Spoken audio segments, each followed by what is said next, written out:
He grabbed her in front of everyone and pressed his mouth against hers before she could make a sound. His hand locked around her wrist so hard she felt her bones grind, his bourbon breath hot on her face, while the harvest lantern swayed overhead and the fiddle music played on like nothing in the world had gone wrong. She tried to pull back. He laughed, and when he finally let her go, he wiped his mouth with the back of his hand like she was something he'd tasted and found beneath him, then walked away into the crowd without a single backward glance, leaving her standing alone in the dark with her fingers pressed to her lips and her whole body shaking. She was 21 years old. She had never been kissed before. And the worst part, the part that would stay with her longer than the shame, longer than the fury, was that not one person in that crowd stepped forward to help her. Not one. If a story like this makes your heart ache, you're exactly the kind of person we made this channel for. Before we go any further, if you haven't subscribed yet, please do it now, because the stories we tell here don't go where you expect them to, and you won't want to miss what comes next. Hit that like button if you believe every woman deserves to be treated with dignity. And drop a comment telling us the city and country where you're watching from tonight. We want to know how far this story has traveled. Now let's go back to the beginning and find out how Evelyn Mercer got to that harvest celebration in the first place, and why one quiet cowboy in the back of the crowd had already decided he wasn't going to look away. The train from Philadelphia arrived in Red Bluff on a Tuesday morning in late September, running 40 minutes behind schedule and smelling of coal smoke and other people's long journeys. Evelyn Mercer stepped off the platform with a single trunk, a leather satchel worn soft at the corners, and the particular kind of stillness that comes from having already made the hardest decision of your life and not yet knowing whether it was the right one. She was 21 years old. She had a teaching certificate from a women's college in Pennsylvania, a letter of appointment from the Wyoming Territorial Board of Education, and exactly $11 left after paying her train fare. What she did not have, what she had left behind deliberately and with considerable effort, was a fiancé named Gerald Ashworth, the second son of a Philadelphia banking family, who had shaken her hand at their first meeting like she was a business transaction and spent their entire courtship explaining to her what kind of wife he intended her to become. She had smiled through 6 months of that. Then she had stopped smiling. Then she had written a letter to the territorial board asking if they still needed school teachers in Wyoming, packed her trunk at 4 in the morning while her mother slept, and taken the earliest train west before anyone in the Mercer household could produce a reasonable argument for why she shouldn't. Her mother had called it a crisis of nerves. Her father had called it shameful. Gerald Ashworth had not called it anything at all, which told her more about him than anything he'd ever said. Red Bluff was not what the territorial pamphlets had suggested. The pamphlets had described a thriving frontier community with strong civic values and growing commercial prosperity. What Evelyn found when she stepped off that train was a main street of roughly a dozen buildings, half of them in need of paint, a livery stable at one end and a saloon at the other, and a population of maybe 400 people scattered across a cattle valley so wide and flat that the mountains at the edges of it seemed like something painted on rather than real. The man sent to collect her was a Mr. Aldous Briggs, chairman of the school board, who drove a buckboard that listed noticeably to the left, and who greeted her with the faintly surprised expression of someone who had expected something slightly different. He shook her hand, firmly, which she appreciated, and loaded her trunk into the wagon bed without being asked. "Long trip," he said. "Very," she said. "You eat anything on the train?" "Not much." He reached under the wagon seat and produced a wrapped cloth that turned out to contain cornbread. She ate it without embarrassment. He seemed to respect that. "School's in good shape," he told her as they drove. "Repaired the roof last spring. You'll have 18 students to start, ranging from 6 years to 14. Some of them haven't been in a classroom in over a year. We lost our last teacher in February." "Lost how?" she asked. He glanced at her sideways. "Married one of the Fenwick ranch hands and moved to Colorado." "Ah." "The one before that lasted about 4 months. Found frontier life more than she'd bargained for." "I see." Evelyn looked out at the flat expanse of valley rolling past them, the dry September grass gold in the morning light, the mountains ahead still carrying their summer green. "Mr. Briggs, I want to be clear about something before we arrive." "Go ahead." "I am not here to get married. I am not here temporarily. I intend to teach for as long as this community will have me, and I intend to do it properly." She turned to look at him. "I would appreciate it if that were understood from the beginning." He was quiet for a moment. Then something shifted in his expression. Not quite a smile, but close. "Understood," he said. "Welcome to Red Bluff, Miss Mercer." The schoolhouse was a single-room building at the north edge of town, white-painted, with a small attached residence behind it that smelled of pine and old stove ash. It was not large. It was not luxurious. Evelyn walked through it with her hands clasped behind her back and her chin level and told Mr. Briggs it would do perfectly, which was the truth. She met most of the town in the first week the way you meet most of a small town, gradually, through proximity and necessity. The woman who ran the dry goods store, a stout and forthright widow named Martha Caldwell, who sold Evelyn 2 yards of heavy wool fabric and a box of chalk and told her without preamble that she'd last longer than the others, she could tell. The blacksmith, Tom Ives, whose daughter Pearl was one of Evelyn's students, and who spent 2 afternoons that first week fixing the schoolhouse door hinges without being asked or paid.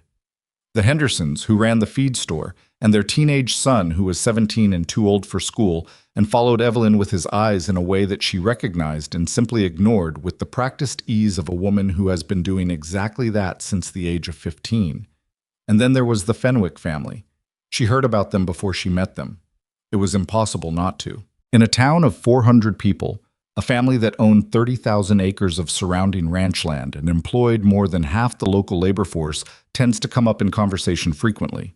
Warren Fenwick, the patriarch, had built the Fenwick operation from a modest cattle claim into the kind of spread that made neighboring ranchers feel the ground shifting under their own feet every time Fenwick expanded his grazing leases. He was, by all accounts, a practical man who had confused wealth with virtue long enough that the distinction no longer troubled him. His son, Declan Fenwick, was 25 and beautiful in the way that some men are beautiful. Symmetrically, effortlessly, with the loose confidence of someone who had never been told no by anyone who mattered. He rode into town on a black horse and wore his hat at exactly the angle that suggested he'd spent time getting it right. He smiled at Evelyn the first time he saw her across the length of the main street, a slow, appraising smile that traveled from her face downward in a way that was so practiced she almost didn't catch it. She caught it. She looked away and walked into the dry goods store. "That's Declan Fenwick," Martha Caldwell said from behind the counter, not even looking up from her ledger. "I assumed as much," Evelyn said. "He's been through 3 engagements. None of them stuck." Martha finally glanced up. "He'll be interested in you." "He can be as interested as he likes," Evelyn said. Martha looked at her for a moment, then went back to her ledger with the air of someone filing information away. "Good," she said simply. The first month of school was the hardest thing Evelyn had done since leaving Philadelphia, and she had left Philadelphia with $11 and no plan, so that was saying something. 18 students became 22 in the second week when word spread that the new teacher actually expected children to learn things, and also, somehow, made it interesting when they did. She had a way with the difficult ones, the boys who sat in the back and stared at the ceiling, the girls who had already been told by their fathers that education was temporary and marriage was the point. She didn't argue with that. She just kept teaching. By the end of October, she had 2 boys who had learned to read well enough to manage their father's account books. She had a 13-year-old girl named Lucy Ives, Tom the blacksmith's daughter, who had discovered that she was extraordinarily good at mathematics and had taken to hiding this fact from her friends, which Evelyn addressed by making mathematics so thoroughly, the subject of classroom competition, that the girl had no choice but to win, repeatedly and visibly, until it stopped being something to hide. She was building something. She could feel it. It was fragile and early and required constant attention, but it was real. And then there was the cowboy. She noticed him first because he didn't notice her, or appeared not to, which was unusual enough in a town where a single young woman drew attention the way a lamp drew moths. He was in the feed store one afternoon when she came in to ask Tom Henderson a question about the schoolhouse wood supply, and he was loading sacks of grain into a wagon bed with the focused, economical movements of someone doing a job they've done so many times it requires no thought. Dark coat, worn hat, a jaw that looked like it had been cut from something harder than most faces are made from. He glanced at her when she came in, nodded once, the way you'd nod at anyone, then went back to the grain sacks. "That's Colter Hayes," Tom Henderson told her afterward, with the particular tone men use when they're pointing out someone they respect. Runs the Hayes spread about 8 miles east, started with nothing, built it up himself. Runs good cattle, keeps good fences, quiet man. He seems it, Evelyn said. She didn't think about him again for nearly 2 weeks. The second time she saw him was outside the schoolhouse, late on a Thursday afternoon after the children had gone home, when she came out to discover that someone had replaced the 2 rotted planks in the front step. New wood, clean cut, properly seated. No note. No tools left behind. She asked Mr. Briggs about it the next day. He looked slightly uncomfortable. That'd be Colter Hayes, I expect. He does that kind of thing. He fixed my step without being asked? Like I said, that kind of thing. Evelyn wasn't sure how she felt about that. She was, by temperament and by recent history, wary of men who did things for her without being asked, because in her experience, such men tended to feel that unrequested assistance created an obligation. She watched for it, the expectation, the implication, the moment where the favor arrived with its price attached. It never came. He fixed the step. He fixed a broken window shutter the following week. He appeared one morning during a driving rainstorm to reinforce the lean-to behind the schoolhouse where the children left their horses, working efficiently in the rain without stopping to knock on the door or announce himself, and was gone before she'd gotten close enough to thank him. She watched him from the window.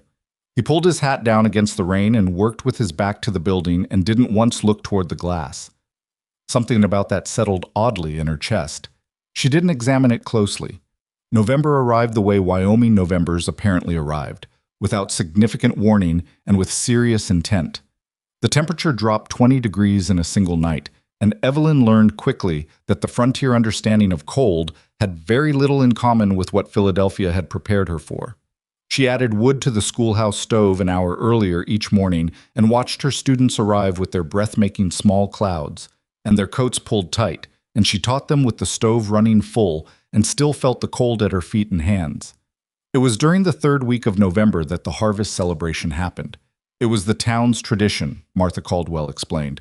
A gathering at the Briggs barn the Saturday before the first major snowfall, which the old-timers could apparently predict within a few days by signs Evelyn couldn't yet read. Everybody came.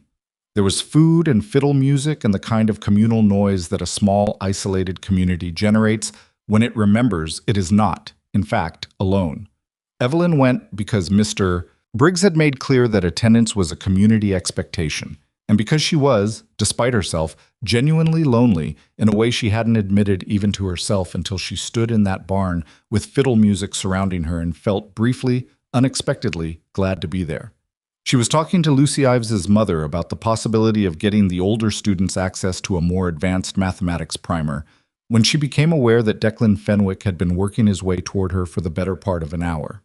She noticed it without showing she'd noticed, the way women learn to notice such things. He moved through the barn like he owned it, which, she gathered, he practically did, since his father had built it, stopping to talk to people, laughing at the right moments, making sure to be seen being charming. He was very good at it. She would give him that. When he finally reached her, he was carrying 2 cups of apple cider, and he offered one to her with a smile that showed excellent teeth. "Miss Mercer," he said, "I feel like half this town has met you properly, and I've been somehow left out." "You've been busy," she said, taking the cider because refusing it would have caused a scene. "I've seen you ride through town several times." "A man has obligations." He settled beside her with the comfortable ease of someone accustomed to being welcome wherever he stands. "How are you finding Red Bluff?" "Colder than I expected," she said. "The people are kind." "Most of them." He smiled again. "You're doing good work with the school. My father mentioned it." "That's generous of him." "He's practical. He knows a good investment when he sees one." She looked at him. "I'm not an investment, Mr. Fenwick." He laughed. Not rudely, but with the slightly startled air of a man who doesn't often get pushback delivered that quietly. "No," he said. "I suppose not." He glanced across the barn. "Will you walk outside with me? It's getting warm in here." "I'm fine where I am," she said pleasantly. His expression didn't change, but something behind it did. A faint rearrangement, like a card being turned face down. "Just for a moment," he said. "There's something I'd like to show you. The view from behind the barn is remarkable on a clear night." She should have said no. She knew, later, that she should have said no. that the knowing was already there in some pre-verbal part of her that had cataloged the smile and the smooth ease and the slight pressure in his voice and read the sum of them correctly. But she was in a barn full of people, and the request seemed harmless, and she was 21 years old and hadn't yet learned to trust that particular internal knowing the way she would later. She set down her cider and followed him out through the side door. The night was clear and sharp cold, the kind of cold that made the stars look hard and close. She could see the mountains in silhouette against a sky dense with light. It was, she admitted, remarkable. Beautiful, she said. It is, he agreed. She turned to go back inside. He caught her wrist. The grip was sudden and total, his hand closing around her wrist bone hard enough that she felt the pressure in her elbow. And before she could process what was happening, he had stepped in front of her and his mouth was on hers. Not a question, not a request, a statement of intent, executed before she had time to make it a conversation. She pushed against his chest with her free hand. He didn't move. She tried to pull her wrist back and his grip tightened and she made a sound against his mouth that was not the sound he wanted. And he finally released her, not because she'd forced him to, but because he was done, because whatever point he'd been making had been made to his satisfaction, and he stepped back with his smile still in place and his eyes reading her reaction with the mild, interested attention of a man checking the results of an experiment. There, he said quietly. I've been wanting to do that since the day you arrived. She slapped him. Her hand connected with his cheek before the decision had fully reached her consciousness. The sound of it sharp and flat in the cold air, and she felt the impact all the way up to her shoulder. His smile disappeared. For a moment, one long crystalline moment, his face was completely empty. Then something moved through it that she had no name for, something with teeth in it, and he touched his cheek with 2 fingers and looked at her with eyes that had gone very still. That, he said softly, was a mistake. Let me pass, she said. Her voice was steady. She was not. He stepped aside. She walked back to the barn door, her wrists still aching, her lips feeling wrong on her face, and she stepped back into the warmth and the fiddle music and the crowd and stood just inside the door for a moment with her eyes closed and her hands very deliberately unclenched. When she opened her eyes, Colter Hayes was standing 15 feet away, looking directly at her. He had a cup in his hand and he'd clearly been heading somewhere when he'd stopped. His expression was not the expression of a man who had seen nothing. It was the expression of a man who had seen exactly what she thought he had seen, and who was in the process of deciding something. Their eyes met for 3 seconds, maybe 4. Then someone called her name from across the barn, Lucy Ives's mother, wanting to finish their conversation about the mathematics primer, and Evelyn turned toward the voice and smiled and walked forward and did not look back. She did not sleep that night. She lay in her small back room behind the schoolhouse and stared at the dark ceiling and felt the ache in her wrist, and replayed it in her mind the way you replay an accident. Not because you want to, but because some part of your brain insists on understanding how it happened, on finding the moment where things could have gone differently. She had done nothing wrong. She knew that. She had followed a man outside because it seemed harmless, and it had not been harmless. And knowing she had done nothing wrong did not make the shame any less physical or the fury any less exhausting. She had been reduced to a thing, something to be grabbed and sampled and walked away from. And the worst of it was that he had walked away with that smile still on his face, which meant he had felt no consequences at all. She thought about Colter Hayes's face. The expression there had not been pity, it had not been prurience. It had been something simpler and more serious, a recognition and a question forming behind it. And whatever the decision was that he'd arrived at, she didn't know it yet. She wasn't sure she wanted to. She wanted, in that moment, not to need anything from anyone. She wanted to be sufficient and sealed and unable to be reached. She had come to Wyoming to belong to herself. And in the space of one evening, someone had put his hands on her without her permission, and she had come back inside to find a stranger watching her with knowing eyes. And both of those things felt like violations of different kinds, even though only one of them had been meant that way. She pressed her wrist against her own chest and felt her heartbeat against her palm. She would not leave. That was the first and most important thing. She had not come this far and given up this much to be driven out of Wyoming by a man with his father's land under his feet and his mother's indulgence in his eyes. She had 18 students, 22 now, who were counting on her to be there Monday morning, and she would be there Monday morning, and she would be there the Monday after that, and every Monday after that until she was ready to stop on her own terms. The shame could burn. The fury could burn. She would teach through all of it. Monday morning came and she unlocked the schoolhouse at 7:15 as usual, built up the fire, arranged the slates, and stood at the window drinking coffee and watching the first of her students come up the path through the frost-stiff grass. Pearl Ives. Then the Henderson boy, who was too old but whose parents had begged her to keep him because he had no other occupation and got into trouble when idle. Then Lucy, red-cheeked from the cold, already talking. She taught. It was what she did. The first sign that Declan Fenwick had not walked away clean came 3 days later, when Mrs. Henderson from the feed store came to buy chalk and didn't quite meet Evelyn's eyes and said, too casually, that she'd heard something at the milliner's that she was sure wasn't true. "What did you hear?" Evelyn asked. Mrs. Henderson looked deeply uncomfortable. "Just talk," she said. "You know how people talk."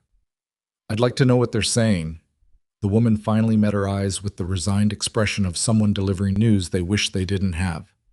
"That you went willingly," she said quietly, "outside the barn, with Declan Fenwick. That you encouraged it." Evelyn was quiet for a moment. She set down the chalk box. "And do you believe that?" "I don't know what to believe," Mrs. Henderson said, which was honest enough. "Then I'll tell you what's true," Evelyn said. "He took me outside under false pretenses, and he kissed me without my consent, and I slapped him for it. That is what happened. I don't particularly care what story he's chosen to tell, but I wanted you to know the real one."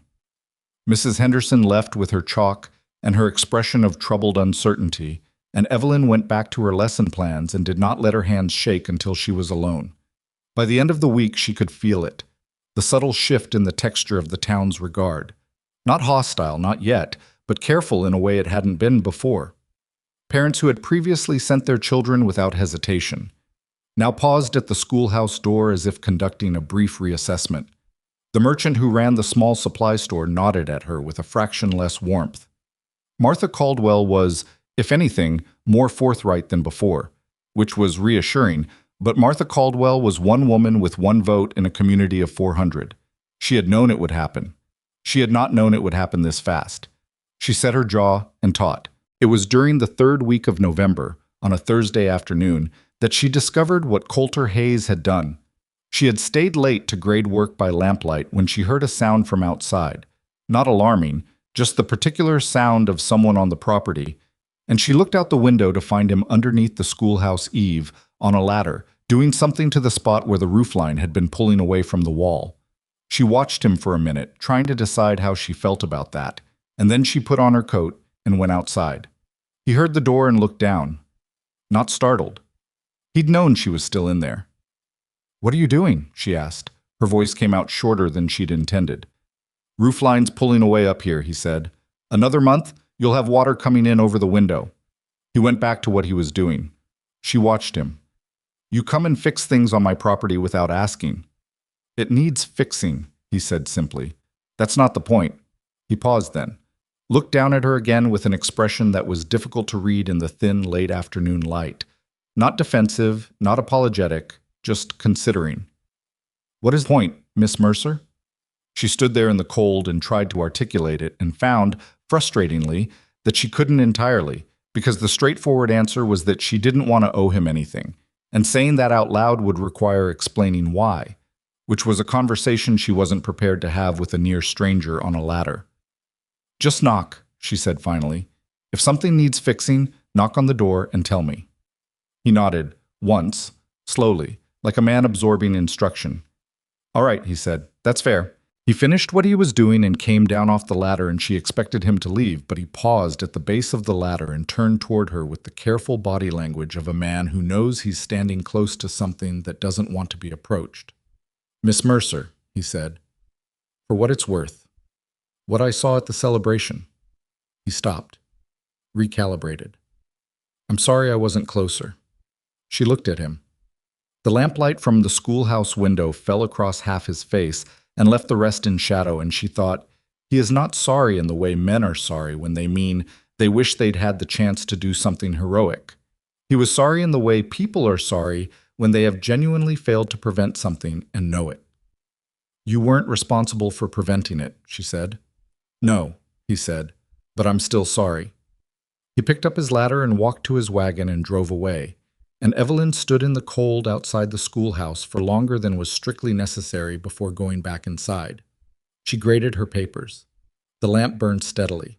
She was not entirely sure what to do with a man like that, and she was old enough and honest enough with herself to know that the uncertainty was not simple wariness. It was something else, something she did not yet have a name for and was in no hurry to name. She would teach. She would stay. She would figure out the rest. The first snow came 4 days later, thin and exploratory, coating the world overnight in a layer of white that the children treated as a revelation every year, apparently, no matter how many winters they'd lived through. She stood at the schoolhouse door in the morning watching them arrive, pink-faced, breathless, pelting each other with handfuls of it, and she thought, This is the thing that Philadelphia never had. This particular flavor of ordinary wonder, offered free and clean and without obligation to anyone. She let them throw snow at each other for 5 minutes before she called them inside. She realized as she closed the schoolhouse door behind the last of them, beginning to feel not quite at home. Not yet. But something approaching the possibility of it, which was, given where she had started, more than enough. The children settled at their desks. Pearl Ives's hand shot up immediately with a question about long division that had apparently troubled her all the way from home. Lucy was already opening her mathematics primer with the focused energy of someone who had somewhere important to be. Evelyn picked up her chalk. She began. The snow that arrived thin and exploratory in late November came back in December with genuine conviction. Evelyn learned this the way she learned most things about Wyoming, directly, without much warning, and with the understanding that complaining about it would accomplish nothing. The temperature dropped below zero on the third night of December and stayed there, and she began waking an hour before dawn to get the schoolhouse stove running so that the room would be survivable by the time her students arrived.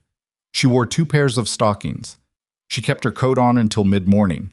She stopped apologizing to herself for these small surrenders to practicality and simply made them. The children came anyway. That was the thing that struck her most. They came every morning, trudging through the snow on horses and on foot, arriving with frost on their eyelashes and their breath-making clouds, and they sat down and they worked. Ranch children understood weather differently than she did. For them, cold was not an obstacle to daily life, but simply one of its conditions, no more remarkable than the altitude or the wind. They watched her with mild interest in those first weeks of real winter, waiting, she suspected, to see whether she would be the kind of teacher who closed school at the first significant snowfall. She did not close school. After the 3rd week, she stopped seeing that particular evaluating look in their eyes. They had decided something about her.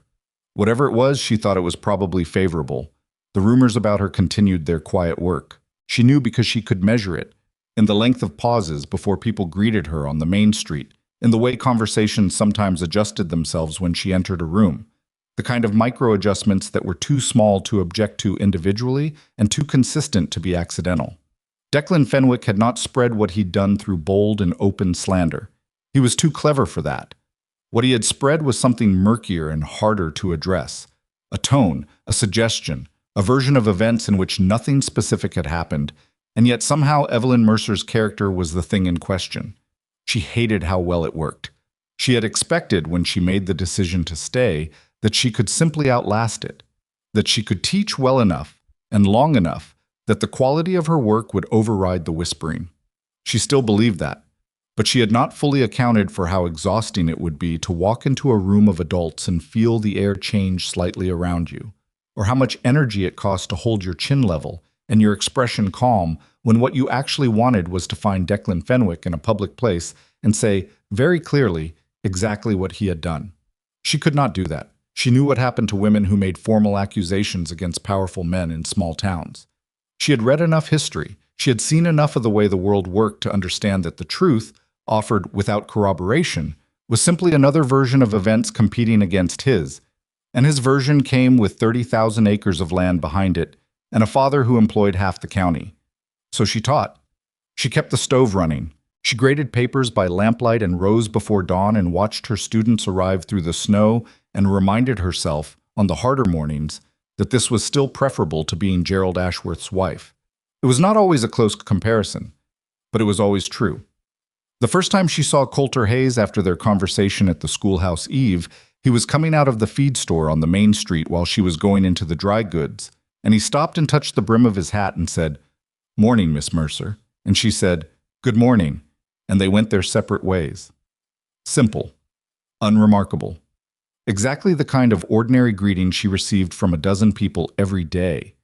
And yet she noticed in the feed store 10 minutes later while she was asking Tom Henderson about the wood supply, that she knew precisely where Colter Hayes' wagon was parked on the street and which direction he'd headed. She noticed this without having tried to notice it, and she found that mildly annoying in the way that things are annoying when they're true. She put it away and paid attention to the wood supply, which was a more pressing concern. December moved into its second week and brought with it a particular drama that Evelyn had not anticipated. Parents began, quietly and with varying degrees of embarrassment, to appear at her door. The first was Mr. Calloway, father of 9-year-old James, who came on a Wednesday afternoon after school and stood in the doorway of the schoolhouse with his hat in his hands and told her, in the pained manner of a man doing something he didn't want to do, that he thought it best if James attended school only 3 days a week for now. "He's needed on the ranch," Calloway said. "James is 9 years old," Evelyn said carefully. "What work is he doing on the ranch that requires him to miss school?" Calloway looked at the floor. "Various things." "Mr. Calloway," she kept her voice even, "is this about James's workload, or is this about something you've heard?" A long pause. The man was fundamentally decent. She could see that in his discomfort. He was doing something he didn't believe in because the social pressure to do it had exceeded his resistance. That happened to basically everyone, eventually. It didn't make her less angry. "I just think," he said, "that for now—" "What has Declan Fenwick told you?" she asked. His head came up. Something crossed his face. Surprise, and then a kind of relief, the way people look when you say the name of the thing out loud rather than dancing around it. "Nothing specific," he said after a moment. There was talk. At the Fenwick's dinner last week. About what kind of woman you are." "And what kind of woman am I?" Calloway was quiet. "Let me tell you what kind of woman I am," Evelyn said, and she kept her voice entirely level because she had learned a long time ago that anger, when delivered at full volume, simply allowed people to focus on the delivery and ignore the content. "I am a woman who has held this school open every day since September, including the 2 days when the temperature was 15 below and every other business on Main Street closed early. I have taught your son to read well enough that he read me a passage from the newspaper last week without a single mistake. I am the kind of woman who will still be here in January and February and March when the winter gets worse. And I am the kind of woman who was assaulted by Declan Fenwick behind the barn at the harvest celebration and did not deserve what he did or what he has said about me since." Calloway looked at her for a long moment. His hat went around and around in his hands. "I didn't know that," he said finally. "Now you do," she said. "James is welcome here 5 days a week for as long as you'll send him." Calloway left without resolving anything clearly, which was its own kind of answer. James came to school the following Monday, and the Monday after that. His father never came back to discuss it, which Evelyn took to mean the situation had been settled in the only way that mattered. But Calloway was not the only one who came. There was Mrs. Donahue, whose twin daughters were in Evelyn's class, who appeared on a Friday with a covered dish of some kind and an expression of painful ambivalence, and who spent 20 minutes talking around the subject before finally asking, in a voice lowered below the range of anyone who might be passing on the street, whether it was true that Evelyn had been familiar with Declan Fenwick in ways that a schoolteacher perhaps shouldn't be. Evelyn told her what had happened, clearly and without embellishment, because embellishment would have made it sound like a story. And this was not a story. It was a fact. And facts benefited from plainness. Mrs. Donahue left looking troubled. Her daughters kept coming to school. Evelyn counted that as a partial victory and moved on. The hardest one was Mr. Briggs. He came on a Thursday evening, formally, which meant he sat down and accepted the cup of coffee she offered and did not lead with what he'd come to say. They talked about the school for 20 minutes, the wood supply, the condition of the slates, the question of whether to add a second-grade reader for the advanced students. Briggs was a thoughtful man who genuinely cared about the school, and Evelyn had come to trust his judgment in most things. Which was why, when he finally set down his coffee cup and looked at her with the expression of a man who has prepared what he wants to say and is still not comfortable saying it, she felt something cold settle in her stomach that had nothing to do with the December temperature. "I've been getting questions," he said, "from some of the parents." "I know," she said. "It's putting the board in a difficult position." She looked at him steadily. "Is the board considering removing me?" "Not yet," he said, "but I'd be dishonest if I said the question hasn't come up." "Because of rumors spread by a man who assaulted me," she said. Briggs's expression shifted. Not surprise exactly, but a kind of uncomfortable acknowledgement. "You're saying that directly?" "I've been saying it directly to anyone who asks," she said. "I'm not going to manage this by being vague or diplomatic. He grabbed me, Mr. Briggs, without my consent and without warning. I slapped him, and I walked away. And since then, he has apparently been telling people a version of events in which I am the problem. I'd like to know whether the school board finds that version more credible than mine." He was quiet for a long moment. Then he said, "No, I don't find his version credible." "Then I'd appreciate it if that position were communicated to the parents who are asking questions." Another pause. "That's a more complicated thing to do than it sounds," he said. "The Fenwicks, I know who the Fenwicks are," she said. "I also know that if this board removes a qualified and effective teacher because a wealthy man's son wants to avoid consequences for his behavior, that will be a decision this community lives with for a long time." She picked up her own coffee. "I'm not going anywhere, Mr. Briggs. I'd like to be very clear about that."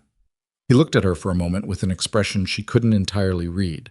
Something between admiration and worry, the look of a man who believes someone is right and is simultaneously concerned about what being right is going to cost them. "All right," he said. He picked up his hat. "You're a stubborn woman, Miss Mercer." "Yes," she said. "I am." He left and she sat in the empty schoolhouse for a while after, the stove ticking in the cold silence, and let herself feel the weight of it for exactly 15 minutes. She'd learned to give herself a fixed amount of time for that, to actually feel the difficulty of a thing, without either suppressing it or letting it expand beyond its borders. Then she picked up her grade book and went back to work. It was the first week of December, on a day when the sky had been the particular low white that meant snow before nightfall, when the moment with Colter Hayes shifted from the category of unremarkable peripheral awareness into something she couldn't classify as simply. She had dismissed school early. The sky was making promises she took seriously now, and was watching from the doorway as her students headed home on their various horses and ponies when she saw Pearl Ives's horse come back down the lane without Pearl on it. She was off the steps and running before she'd fully registered what she was doing. She found Pearl 50 yards down the road, sitting in the snow with her leg at a wrong angle, and her face white and her jaw set with the particular expression of a child who is not going to cry in front of a teacher, no matter what the circumstances. The horse had spooked at something, and she'd been thrown, and the leg was clearly broken. "Don't try to stand," Evelyn said, dropping to her knees beside her. "Don't move it." "I know," Pearl said tightly. "I've broken things before." "How far are you from home?" 4 miles. Evelyn looked up. The sky had delivered on its promise. The first flakes were already coming down, light but committed. Her students had scattered. There was no one else on the road. She heard hoofbeats. Colter Hayes came around the bend at a pace slightly faster than casual, which told her he'd seen the riderless horse and drawn the correct conclusion. He pulled up, read the situation in roughly 1 second, swung down from his horse, and crouched beside Pearl without a word. "Hey, Pearl," he said. "Hey, Mr. Hayes." Her voice was almost steady. He looked at the leg, then at Evelyn. "I've got a board in the wagon," he said. "We can splint it enough to move her safely. I know the road to the Ives place." "She needs a doctor," Evelyn said. "Doc Halley's in town. He'll be at his office until 5. He glanced at the sky. "If we move now, we can get her to him before this comes down hard." "All right," she said. "Tell me what you need me to do." They worked together with the focused, unsentimental efficiency of two people who are both, for different reasons, accustomed to handling difficult things without falling apart. He found the board, and she held Pearl's leg as steady as she could while he positioned it and tied it off with strips from a cloth he had in the wagon. And Pearl made exactly one small sound through all of it, and then pressed her lips together and didn't make another. "You're very brave," Evelyn told her. "It hurts," Pearl said through her teeth. "I know." You're still very brave." They got her into the wagon. Colter drove and Evelyn sat in the back with Pearl's head in her lap and talked to her about mathematics, because it was the thing Pearl loved most, and concentration on abstract problems was a reasonable substitute for thinking about pain. She walked her through a multiplication problem she'd set for the class the following week, and Pearl solved it in her head with a broken leg and a moving wagon in a snowstorm, and Evelyn thought, "This child will be formidable." Doc Halley set the leg cleanly, and Pearl bore it with the same grim determination she'd maintained throughout. And Tom Ives arrived at the doctor's office 20 minutes later, white-faced with worry, and knelt beside his daughter and pressed his forehead briefly to hers in a gesture so private Evelyn looked away. When she turned back, Colter was standing beside her. "Good thinking," he said quietly. "Getting to her fast." She was 50 yards down the road. It wasn't complicated. "You ran," he said. "A lot of people would have stopped to put on their coat first." She looked at him. She was not accustomed to being observed that specifically, and it produced a response she didn't have a clear word for. Not discomfort, exactly. Something more like being caught at something private. It's cold," she said. "I regretted it." He almost smiled. Not quite, but almost. A slight shift at the corner of his mouth that was the closest she'd seen him come to it. "Your coat's still on the hook in the schoolhouse. I'll drive you back to get it." "You don't need to do that." "The snow's coming down," he said. "You can't walk it." She couldn't, which was annoying to admit, but she admitted it. They drove back to the schoolhouse in the snow, which was falling heavily by then, turning the world soft and muffled and indistinct.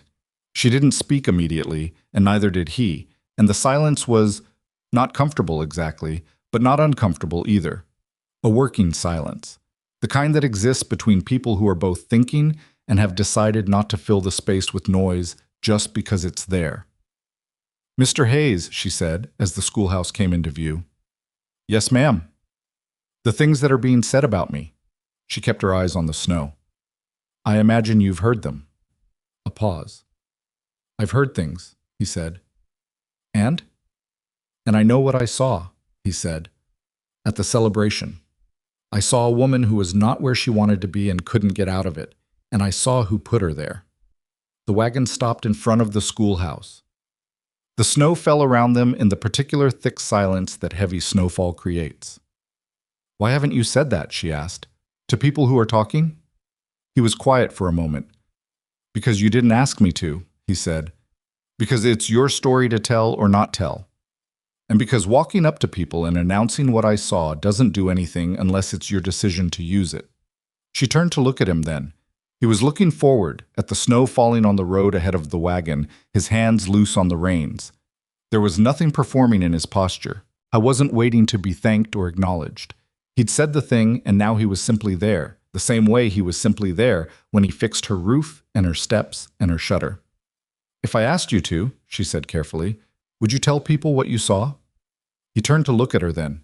His eyes in the gray snowlight were steady and dark and completely without agenda. "Yes," he said. "I'd tell it straight. What I saw, how it happened. No more, no less." "I may ask you," she said. "All right," he said. She got down from the wagon and went into the schoolhouse and got her coat. When she came back out, he was still there, which surprised her slightly, and he had turned the wagon so it was pointed back toward town. "You'll need wood tomorrow," he said. "The cold's going to be worse. Mr. Briggs keeps the supply. Briggs's supply pile got wet last week when the tarp blew off. Half of it's frozen solid. I've got dry wood." He looked at her with the expression of a man making a practical statement and not asking for anything. "I'll bring some in the morning. You can tell me it's unnecessary if you want to." She stood in the snow with her coat buttoned and her hands in her pockets and looked at him for a moment. "What time?" she said. 6, he said. "Before your students arrive." "All right," she said. He drove away into the snow. She went inside and stoked the stove and stood at the window watching the snow fall on the place where his wagon had been. And she thought about a man who said, "It's your story to tell or not tell." She had spent 6 months in Philadelphia being told, very gently and from many directions, what kind of story she was supposed to be in, and whose it was supposed to belong to. Gerald Ashworth's, her parents, the Mercer families, the version of her life in which she was a character rather than the author. She had come to Wyoming to change that. She was beginning to think that Colter Hayes was one of the few people she'd met, here or anywhere, who understood that without having to be told. The wood arrived at 6 the next morning, as promised. She heard the wagon and looked out to see him stacking it under the eave in the dark before dawn, moving quickly and quietly, and she opened the door and said, "Come in, there's coffee." And he came in and drank it standing at the stove with his coat still on because he'd said he'd be quick, and he intended to be. They didn't talk about anything significant, the weather, the condition of the road east, whether the Henderson boy was actually learning anything or just appearing to. "He's learning," she said. "He just doesn't want anyone to see him doing it." "That's a character type," Colter said. "It is. I've learned to grade his work when he's not looking." He almost smiled again. She was beginning to catalog those almost smiles the way you catalog the first signs of a season changing. Not because you're certain of what's coming, but because something in you recognizes it as significant. He finished his coffee and left, and she opened school, and the day proceeded with its usual combination of small victories and minor frustrations. And she graded papers that evening and banked the stove and went to sleep. She dreamed about Philadelphia once that week, which she hadn't done in over a month. Gerald Ashworth's face and his handshake and his voice explaining to her what kind of wife he needed. She woke at 3 in the morning feeling the particular fury of a dream you've outgrown, but that your sleeping brain apparently hasn't received the news about yet. She lay in the dark and thought about Red Bluff instead. Her students, her schoolhouse, the dry wood stacked under the eave, and felt the fury dissolve into something quieter and more durable. She was here. She had chosen to be here. It was hers. She slept again. The blizzard that arrived in the 3rd week of December announced itself properly this time. 2 days of dropping pressure and a sky that turned the color of iron, but announced itself so close to its own arrival that the warning barely mattered. Evelyn woke on a Thursday morning to find the snow already coming sideways and the temperature somewhere she couldn't measure because the thermometer outside the schoolhouse window had frozen. She built up the fire. She heated water. She stood at the door at 7 and watched the road and wondered who would actually come through that. They came. 21 out of 22, which said something about their parents' faith in her judgment, even if their parents' faith in her character was still under negotiation. They arrived snow-caked and bright-eyed and loud, because children in snowstorms are constitutionally incapable of being subdued, and she got them seated and the noise organized into lessons, and the morning proceeded. By midday, the snow had not let up. It had, in fact, accelerated. By early afternoon, it had become clear to everyone in the room that nobody was going home. She did not panic. She took stock. She had wood for the stove through the night. She had the packed lunches most of the children had brought. She had 21 children ranging from 6 to 14, several of whom were old enough to be genuinely useful if she organized them correctly. "James Calloway," she said, "you're in charge of the wood. Keep the box filled and let me know if we get low. Pearl." Pearl's leg was in a splint, but she was back in school, which Evelyn had decided was actually good for her. "You're going to help me count what food we have and figure out how to divide it for the afternoon and evening." "Evening?" said a small voice from the back row. "We may be here for the evening," she said matter-of-factly. "It's a very good storm. We are all warm and safe and together, which is exactly where we should be." She looked around the room. "Who knows any long stories?" Several hands went up. She let them tell the stories in rotation while she organized the food situation and counted the wood supply and assessed, as calmly as she could manage, the structural condition of the roof under what was becoming a serious load of snow. She could hear it settling above them, the creaks and shifts of wood under weight, and she watched the ceiling with the calculated attention of a woman who has learned to distinguish between the sounds that mean nothing and the sounds that mean something. The ceiling was talking. She was listening. She had been awake for the better part of 30 hours and was on her 3rd storyteller when she heard the sound from outside that was distinct from the wind, hoofbeats, multiple, coming in hard. She went to the door and looked out into the white-gray dark, and Colter Hayes came out of it on horseback, with 2 other men she recognized as his ranch hands behind him, and a look on his face that was focused in the way a man's face gets focused when he has been riding through a blizzard because he decided someone needed him to. "How many?" he said, before she could speak. 21, she said, "all present and accounted for." Something in his face shifted. Not quite relief, but adjacent to it. Roof's going to go, he said. I can see it from here. We need to move them. Where? Henderson's barn. It's 50 yards. I've got rope. You have rope? She said. I have rope, he said. We tie them together in a line so nobody gets turned around in the dark. The two men behind me take the front and back. She turned around. 21 children looking at her. The ceiling shifted again, a sound she didn't like. Get your coats, she said. We're going to the Hendersons. It's an adventure. They moved fast. Colter tied the rope. She organized the line. His hands took position. She counted children twice, and then she took the rope herself, third from the front, with Lucy Ives's hand in her free hand because Lucy had started to shake and was trying not to show it. Lucy, she said quietly. Walk. Just walk. I've got you. I know, Lucy said, and she walked. The 50 yards through the blizzard were the longest 50 yards Evelyn had ever covered. The snow hit her face like small stones. She couldn't see more than 2 feet ahead. She held the rope and held Lucy's hand and counted steps and kept moving because stopping was not a thing she was willing to do. They reached the barn. All 21. She counted them again on the other side, pulling each face toward the lantern Colter held up. And when she reached 21, she had to put her hand against the barn wall for a moment because her legs had done something complicated. You all right? Colter said beside her. Yes, she said. Give me a moment.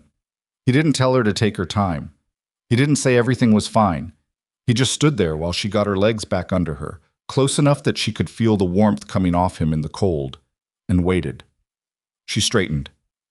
Thank you, she said. Parents are going to start showing up when the storm breaks, he said. I'll stay until morning. You don't have to. I know, he said. She looked at him for a moment. 21 children were making themselves comfortable in the Hendersons' barn around her, voices rising, the crisis converting itself into the kind of shared adventure that children will be telling stories about in 40 years. All right, she said. Thank you. They spent the night in the barn, she and Colter and his 2 hands and 21 children who were, by midnight, almost all asleep in piles of hay with horse blankets over them and each other. She sat against the barn wall with her knees pulled up and her coat wrapped around her, and she did not sleep because someone needed to be awake, and that was going to be her. At some point in the small hours, she became aware that Colter was sitting 8 feet away against the opposite wall, also not sleeping. He was just there in the dark, present and quiet, and she looked across the dim barn at him, and he looked back. Why did you come? She said, low enough that it wouldn't carry. He thought about it for a moment. Because the storm was bad, and you had 21 kids, he said. You knew we were still here? I counted, he said, when the snow started coming down hard. I'd seen the children arrive in the morning, and I knew they wouldn't have left before it got like this. She looked at him. You counted my students. I knew the number, he said. He didn't explain that further, and she understood, in the way you understand things that are said simply and without decoration, that this was not a casual piece of information. He had been keeping track, not intrusively, not in a way that crossed any line, but with the focused, unglamorous attention of someone who had decided that keeping track mattered. She didn't know what to do with that. She suspected she wouldn't know for a while. She looked at the children sleeping in the hay. She looked at the ceiling of the barn, solid and intact above them. The schoolhouse roof? She said. Section over the back window, he said. The weight came down on it an hour after you left. The wall held, but the roof's going to need work come spring. She closed her eyes briefly. The roof she'd been watching. The sounds she'd been listening to. The moment she'd decided to trust the counting in her chest that said, move now. I heard it, she said. I know, he said. That's why you got them out when you did. She opened her eyes and looked at the ceiling of the barn and felt the particular bone-deep exhaustion of a very long night approaching its end. The children breathed around her in the dark, steady and oblivious, and somewhere outside the storm was doing whatever storms do at 3 in the morning, and the man sitting 8 feet away was quiet in the particular way of someone who is comfortable being quiet. She didn't sleep. She kept watch. That was her job. But somewhere in the last hour before dawn, with her back against the wall, and her students sleeping in the hay around her and the cold pressing at the barn walls and being held at bay, she felt something that she hadn't felt since stepping off the train in Red Bluff. Not peace exactly. Something more provisional than that. Something that said, You are in the right place." She held on to it until the gray morning light came through the barn slats, and the first of the children began to stir. The parents came with the morning light, arriving at the Hendersons' barn in ones and twos as the storm broke and the roads became passable again, and each reunion had its own texture. The Calloway father who dropped to his knees in the hay and held James for a long moment without saying anything, the Henderson woman who counted her own children twice and then looked at Evelyn with an expression that had nothing diplomatic in it, just raw gratitude. Tom Ives arrived last, stomping snow from his boots, and found Pearl sitting upright in a pile of hay with her splinted legs straight out in front of her, explaining long division to two younger children who had asked her to teach them something while they waited. He stood in the barn doorway and looked at his daughter for a moment. Then he looked at Evelyn. "She's been teaching since 6 this morning," Evelyn said. Tom Ives put his hat over his face briefly.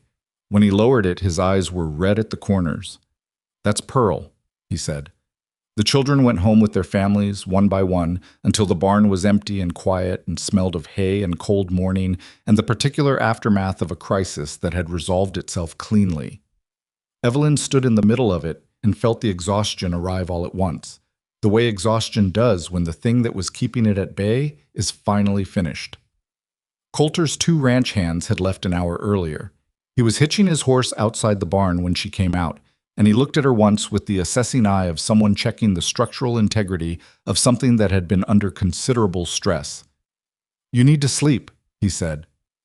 "I need to check the schoolhouse first," she said. He didn't argue with her.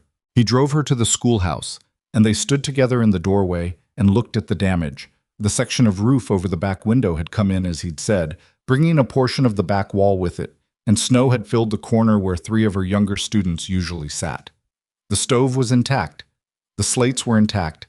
The section with her desk and the front half of the room was undamaged. She stood in the doorway for a long time looking at it. "Repairable," Colter said beside her. "Come spring, it's repairable. Could have the back section closed off until then and still run school in the front." "I know," she said. "This isn't the end of it." "I know that too." She turned away from the doorway. The cold was working its way through her coat, and she was so tired she could feel it in her back teeth. "I'm going to sleep," she said. "Thank you, Mr. Hayes, for coming last night, for the rope and the hands and all of it." He nodded. He was not a man who deflected gratitude with false modesty, which she appreciated. He just took it and acknowledged it and let it mean what it meant. "Door on your residence is frozen shut," he said. "Left side, there's a gap in the frame. Push from the right." She looked at him. "How do you know that?" "I fixed the left side last week," he said, with the complete absence of self-consciousness that she'd come to recognize as one of his primary characteristics. Hadn't gotten to the frame yet. She went inside and slept for 6 hours without dreaming. January came in hard and stayed hard, and Evelyn ran school in the front half of the damaged building with a canvas partition across the back and extra wood in the stove, and 17 of her 22 students, because 5 families had decided the reduced schoolhouse was a reason to keep their children home until repairs were made. She understood the logic. She didn't accept it, but she understood it. What she noticed in those first weeks of the new year was that the town's treatment of her had split cleanly in 2. On one side, the families whose children she'd gotten through the blizzard. The Iveses, the Calloways, the Hendersons, the families of every child who had spent that night in the barn. They greeted her with a warmth that had an edge of fierceness to it now, the warmth of people who feel they owe you something specific and are not comfortable owing debts. Tom Ives fixed the schoolhouse frame without being asked, working alongside 2 other fathers who showed up the same morning with tools. Martha Caldwell began keeping a bag of dried apples behind her counter with Evelyn's name on it, and refused money for it on grounds that were never clearly articulated but had something to do with the blizzard. On the other side, the families who had not sent children that day, or who had been on the outer edge of the storm's social aftermath, or who simply occupied the part of Red Bluff's social geography that ran closer to the Fenwick orbit. These people weren't hostile. They were, for the most part, carefully neutral, which in a small town was its own kind of statement. They said hello. They kept their children home. And Declan Fenwick moved through all of it with his usual easy confidence, which was the most maddening thing of all. She saw him twice in January. Once on the main street where he tipped his hat to her with a smile that contained something private and satisfied, and she looked straight through him and kept walking. Once at the General Assembly the town held to discuss spring road repairs, where he sat near the front with his father and said nothing directly to her but managed, through the careful deployment of comments and half-smiles, and the way he positioned himself in relation to her, to communicate that he found the entire situation amusing. She sat through that assembly with her hands in her lap and her face arranged in the expression she had developed for exactly this purpose: attentive, composed, impossible to read. And when it was over, she walked home in the cold and stood in her small back room behind the schoolhouse and was furious for 10 minutes, cleanly and completely, and then put it away. She had been a school teacher long enough to know that the students who took up the most space in your head were rarely the ones who deserved it. The same principle applied to men like Declan Fenwick. She put him away and picked up her gradebook. Colter Hayes came by the schoolhouse on a Saturday afternoon in late January, knocked on the door, as he always did now, and told her he'd gotten material for the roof repair from a mill 60 miles east and could have it here by early March, which was the earliest the weather would permit the work. She invited him in for coffee. He came in and sat in the chair across from her desk, which was the chair her students sat in when they needed a private conversation about something. And he held his cup in both hands the way he always did, and she thought, I know how this man drinks his coffee. I know which way he holds his hat when he's thinking. I know the exact quality of the silence he creates around himself and how it's different from other silences. That was an unusual amount of knowing for 5 months of living in the same town as someone. Can I ask you something? She said. Yes, he said. Why do you do this? The roof, the wood, the steps, the window. She looked at him steadily. I've paid attention, Mr. Hayes, and you don't do this for other people in town. Not at this level. Not with this consistency. He looked at his coffee for a moment, not avoiding the question, processing it, she'd come to understand. He was a man who didn't answer quickly because he thought quickly. He answered when he'd found the right words. When I came to this territory, he said, I had nothing. And people did things. Small things, mostly. A meal, a fence post, a word of introduction at the right moment. I didn't ask for any of it. It was just done. He looked up. I figured the way you paid that back was to do it for somebody else when you had enough to give. That doesn't specifically explain why me, she said. A pause. No, he said. It doesn't. She waited. You came here alone, he said finally. You had a teaching certificate and about as much else as a person can have and still function. And instead of trying to fit yourself to what this town expected, you expected the town to fit itself to what a proper school requires. He looked at her with the particular directness she'd come to recognize as simply how he looked at things, without flinching, without agenda. I've got a lot of respect for that. Not many people do it. And the night at the celebration, she said. His jaw tightened slightly. That's a different thing. I know, but it connects. Yes, he said, it connects. She set down her coffee. I'm going to ask you something, and I want you to think about whether you can answer it honestly. All right. Do you feel responsible for me because of what happened? He was quiet for long enough that she thought he might not answer. Then, I feel like I watched something happen to someone who didn't deserve it, and I didn't get there in time to stop it. That's not responsibility for you. That's something I'm carrying that belongs to me, not to you. She looked at him carefully. That's an important distinction, she said. I know it is, he said. She picked up her coffee again. Outside the window, the January sky was doing what it did, flat and white and enormous, and a crow was making its way across it in the particular laborious way crows have in cold weather. You can call me Evelyn, she said, if you want to. A brief pause. All right, he said, Evelyn. She felt something adjust in the room, some minor calibration, the way a lamp settles after you've turned the wick. She didn't examine it closely. She simply allowed it. February arrived and brought with it a series of smaller storms that weren't dramatic enough to close school, but were persistent enough to be exhausting, and a social development that Evelyn had not anticipated. Declan Fenwick began appearing at town meetings. Not just appearing, speaking, with the kind of measured, reasonable-sounding language that men who've had expensive educations use when they want to sound like the voice of concerned community rather than the thing they actually are. He spoke at the school board meeting about the importance of maintaining high standards for teachers entrusted with children's moral as well as academic development, He spoke at the Commerce Association about the town's reputation and the impression it made on families considering settlement.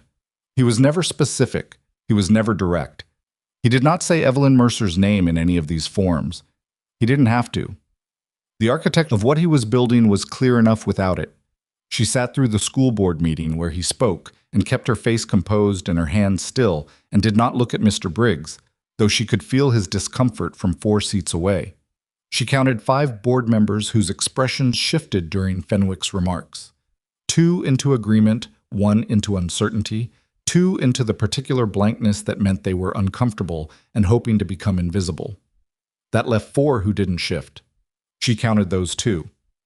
After the meeting, she walked home and sat at her desk for a long time. She was not, she realized, afraid. She was angry, consistently and sustainably angry, in the deep burning way that is actually more useful than the hot kind because it doesn't exhaust itself quickly. She was also, for the first time since the harvest celebration, beginning to think that staying silent about what had happened was costing more than speaking would.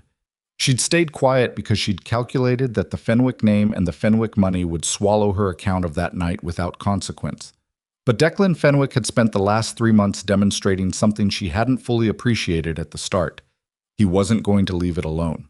I was too proud and too accustomed to having things go his way and too stung by the slap. She could see it even now, months later, in the way he positioned himself relative to her in public spaces. Always careful, always calculated, always just beyond what could be directly objected to. He was going to keep doing this. He was going to keep pressing the boundaries of what he could take from her through reputation rather than force, until there was nothing left to take. If she was going to fight, she needed to fight properly. She needed a witness. She went to find Colter the next morning. He was at the feed store, which she'd figured. She had come to have a working knowledge of his schedule without deliberately acquiring it, which was its own kind of information. He saw her come through the door, and the slight shift in his expression, nothing dramatic, just a minor reorganization of attention, was something she'd learned to read. "I need to talk to you," she said. "Not here." He nodded once.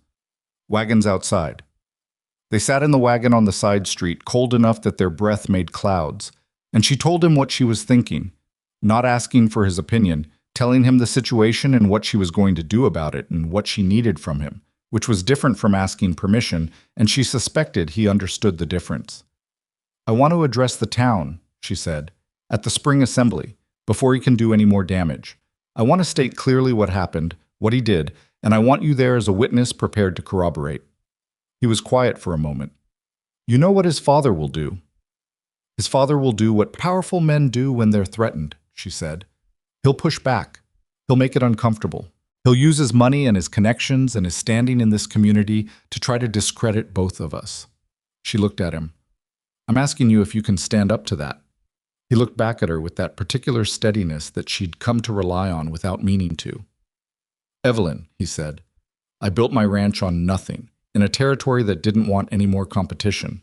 I've had Warren Fenwick tell me directly that my grazing leases would be harder to renew if I didn't cooperate with his expansion plans."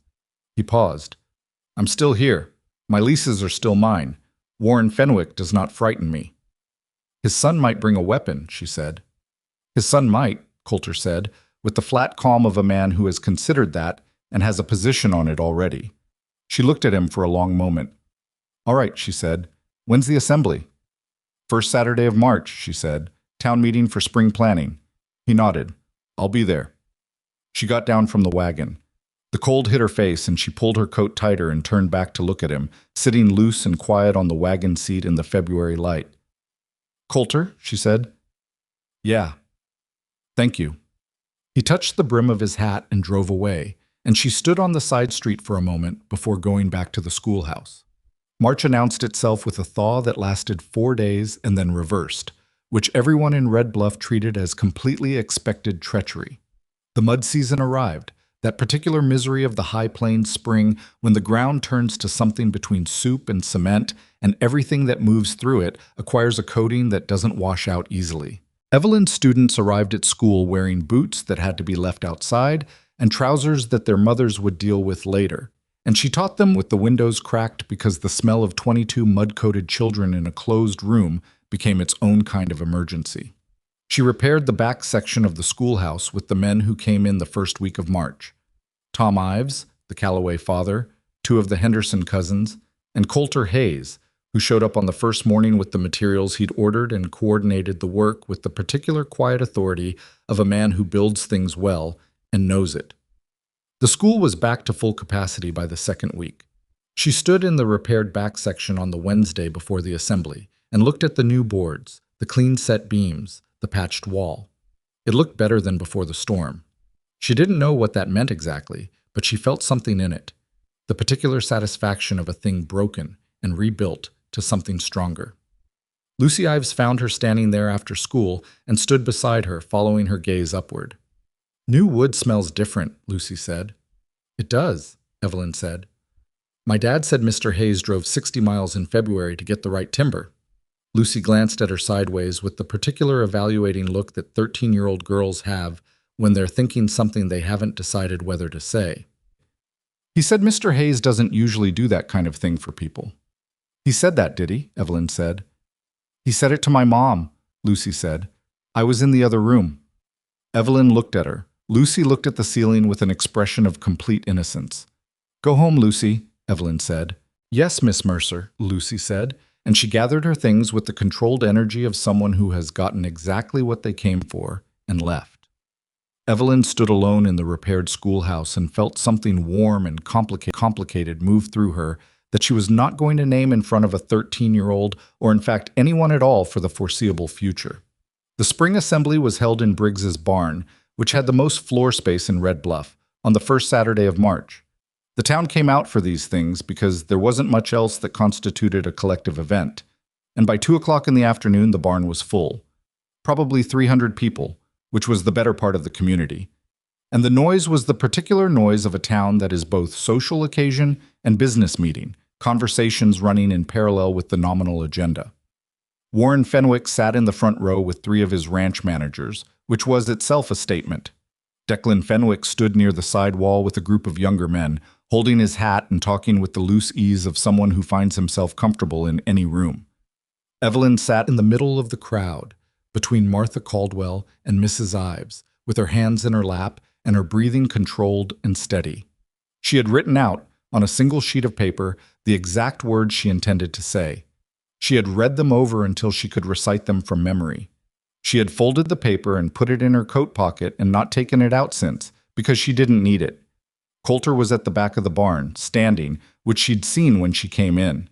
He'd met her eyes briefly and nodded once, and that was all. The assembly moved through its agenda items: road repairs, water rights for the East Field irrigation, the schedule for the spring cattle drive, with the usual combination of efficiency and tangent that characterized Red Bluff's civic process.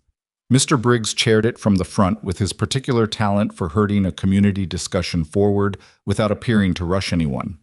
Declan Fenwick spoke during the water rights discussion, briefly and reasonably, making a point about the Fenwick Ranch's existing claim on the East Creek tributary that was technically valid and delivered in the tone of a man simply clarifying facts for the benefit of everyone present. She watched him speak. She watched the room receive him, the nods, the deference, the particular social gravity that money and land create in a community that depends on both. He was very good at it. She had to admit that. He was very good at being exactly the kind of man a town like this one could not afford to offend. Mr. Briggs moved the agenda forward, and Evelyn stood up.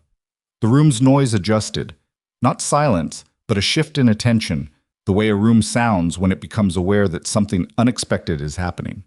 Mr. Briggs looked at her with an expression that mixed resignation with something that might have been respect. "Miss Mercer," he said, "you have the floor."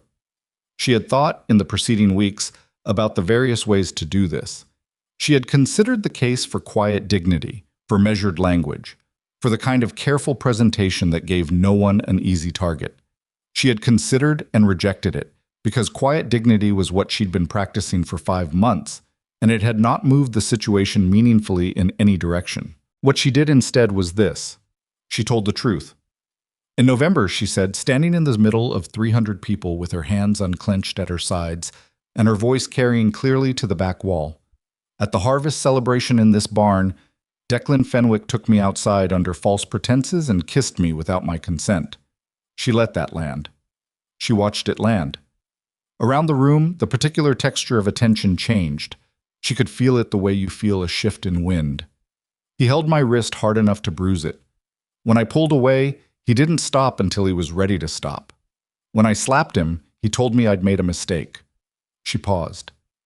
Since then, he has told people in this community a different version of that event, a version in which I was a willing participant. He has done this systematically, in private conversations and in the margins of public meetings, and the effect has been to put my position at this school and my reputation in this community under question. The barn was not quiet. Barns of 300 people are never actually quiet, but the quality of its noise had changed completely. She could hear it shifting, conversations dying mid-word, the particular suspension of a crowd that has stopped its own activity to pay full attention to something. Declan Fenwick, at the side wall, had his arms crossed and his expression arranged into something between amusement and dismissal. He was waiting. She could see the calculation. He was going to let her finish and then stand up and be reasonable and kind about it, the way men handle overwrought women. She wasn't finished. "I'm not standing here asking for sympathy," she said. "I'm standing here because I'm a teacher who has been in this community since September, who held school through the worst of this winter, who got 21 of your children safely through a blizzard, and who intends to remain in this position for as long as I choose to. I am telling you what happened because you deserve to know the truth, and because the man who did it has had 5 months to tell his version, and I have been silent long enough." She sat down. The barn held its new quality of attention for about 3 seconds. Then the noise broke loose. Not organized, not directed, just the explosion of 300 people all trying to process the same thing at once. Declan Fenwick pushed off the wall. "That's a remarkable story," he said, loudly, pitched to Carrie, with the tone of a man delivering a patient correction. The room's noise pulled back enough to let him be heard. "Miss Mercer is clearly a dedicated teacher, and I think the events of the winter have perhaps been—" "I saw it." The voice came from the back of the barn. The room went completely still. Colter Hayes walked forward from the back wall, and the crowd parted for him. Not dramatically, just the physical adjustment of bodies making way for someone moving with clear purpose. He stopped about 10 feet from where Evelyn sat and turned to address the room, and his voice when he spoke was the same voice he used for everything. Quiet, unhurried, entirely without performance. "I came out the side door of this barn at the harvest celebration in November," he said, "and I saw Declan Fenwick holding Miss Mercer by the wrist and kissing her while she was clearly trying to pull away. I saw his face when she slapped him, and I watched him walk back into this barn, smiling." He looked directly at Declan Fenwick. "I should have said this in November. I'm saying it now." The silence that followed that was the kind that has weight. Declan Fenwick's jaw had tightened. The easy amusement was gone. What was underneath it was harder to read. Not fear exactly, but the particular look of a man who has done the calculation and found the numbers not going his way. "Hayes," he said, and his voice had dropped out of its reasonable register into something flatter. "You want to be very careful here." "I'm careful every day," Colter said. "It's a habit." Something moved through the crowd. A sound, almost a breath, the kind of involuntary response a room makes when a moment crystallizes into something people know they're going to remember. Warren Fenwick stood up from the front row. He was in his 60s, built like a man who had done hard physical work before he had the money to stop, and his face carried the particular authority of someone who has not been publicly contradicted in a very long time. "My son's character," he said, in a voice that had closed dozens of negotiations and probably ended a few careers, "has never been in question in this community." "It is now," Martha Caldwell said from the middle of the crowd, without standing up. Several people near her made sounds of agreement. Not a majority. Evelyn could feel the room's divisions clearly enough, the pull of money and loyalty and the decades of relationship the Fenwicks had built in this county. But enough. Enough that Warren Fenwick's statement did not produce the silence that such statements usually produced. Declan Fenwick moved. He came away from the wall with a speed that hadn't been in his posture before, and he crossed the floor toward Colter Hayes with his hand dropping to the revolver at his hip. Not drawing it yet, but the intention clear, the gesture of a man who has decided that the social tools have run out and is reaching for the ones below them. The room convulsed. People near the aisle pulled back. A woman grabbed her child. Several men moved, some toward the confrontation, some away from it. Colter Hayes did not move. He watched Declan Fenwick come across the floor, and he did not take a single step backward, and he did not reach for anything. His hands hung at his sides, open, and his face was the face he wore when he was fixing a fence post or drinking his morning coffee. Concentrated, present, entirely without panic. Declan stopped 5 feet away with his hand still on the grip of the revolver, and the room held its breath. "Draw it," Colter said quietly, "or put your hand down." Declan's hand stayed where it was. His face had flushed, and his breathing had changed, and behind his eyes something was doing its calculation very fast. "In front of 300 people," Colter said, with exactly the same quiet voice. "Your choice." The calculation finished. Declan's hand came away from the revolver. The breath the room had been holding went out of it all at once. What happened in the 30 seconds after that was less dramatic and more consequential than anything Colter had said. Mrs. Calloway, from the middle of the crowd, stood up and said that she had seen Evelyn at the side door of the barn that November night, and that she had always wondered but had been afraid to say. A man named Garrett, who worked on a small ranch east of town, said that Declan had told him directly, the following week, that the teacher had come on to him, and that he hadn't fully believed it at the time. Old Silas Pruitt, who ran the livery and was the closest thing Red Bluff had to a neutral civic authority, said from his seat near the door that it seemed to him the school board might want to revisit some of the conversations it had been having recently. Each one of those small testimonies was a pin pulling out of something larger. Evelyn sat very still in her seat and felt them happen, and felt the room's weight redistribute itself, slowly and unevenly, and not completely, because nothing in the real world redistributes completely or cleanly. But enough. Measurably enough. Warren Fenwick sat back down. He didn't leave. That would have been too obvious an admission. But he sat down and said nothing more, and the set of his shoulders communicated something that Evelyn thought was the look of a man recalculating what this community was going to cost him going forward. Declan stood alone in the middle of the floor for a moment, in the particular exposure of a man who has had the audience's sympathy pulled out from under him. Then he walked to the side door and left. The barn door closed behind him. The noise of the room rose again, fragmented and processing. 300 people beginning the work of absorbing what had just happened and what it meant for things they cared about. Colter Hayes walked to where Evelyn sat. He didn't say anything. He stood beside her, not touching, not making any kind of display of it, just present in the particular way that was his characteristic presence, there, in the room, available if needed. She looked up at him. She felt a complicated knot of things, relief and exhaustion, and the particular shaky feeling of having done something frightening and survived it, and not yet knowing what surviving it would look like in the days ahead. "You should have told me you were going to walk toward him," she said. "I didn't know I was going to until I did," he said. She looked at him for a moment. That was, she thought, probably true. He didn't plan things like that. He read situations and responded to them with his whole self, and his whole self didn't contain the kind of calculated, strategic thinking that plans dramatic gestures. "Are you hurt?" she said, which was a strange question given that nothing physical had happened to him, but she asked it anyway. "No," he said. "All right," she said. Martha Caldwell appeared at her other side and pressed her arm firmly, once, and said nothing, which was Martha's way of saying everything that needed to be said. Mrs. Ives was crying slightly, which she appeared to be doing without awareness of it. Mr. Briggs appeared at the front of the barn and called for the room's attention and said that he thought it might be best to adjourn the assembly for the day and reconvene next week, and no one argued with him. The crowd began to move. People came to speak to Evelyn in ones and twos. Some of them people she'd barely interacted with. People from the farther edges of the county who had heard things and stayed quiet and were now rearranging themselves relative to those things. She spoke to all of them. She was gracious and direct, and she did not perform gratitude she didn't feel or relief. She wasn't sure of yet, because this was not over, and she knew it wasn't over. She knew the Fenwick family's reach. She knew that a public confrontation was not the same thing as a conclusion. Warren Fenwick would regroup. Declan Fenwick would nurse the public humiliation of backing down from Colter Hayes in front of half the county, and humiliation in a man like that had a way of converting into something worse. She knew all of that. She held it.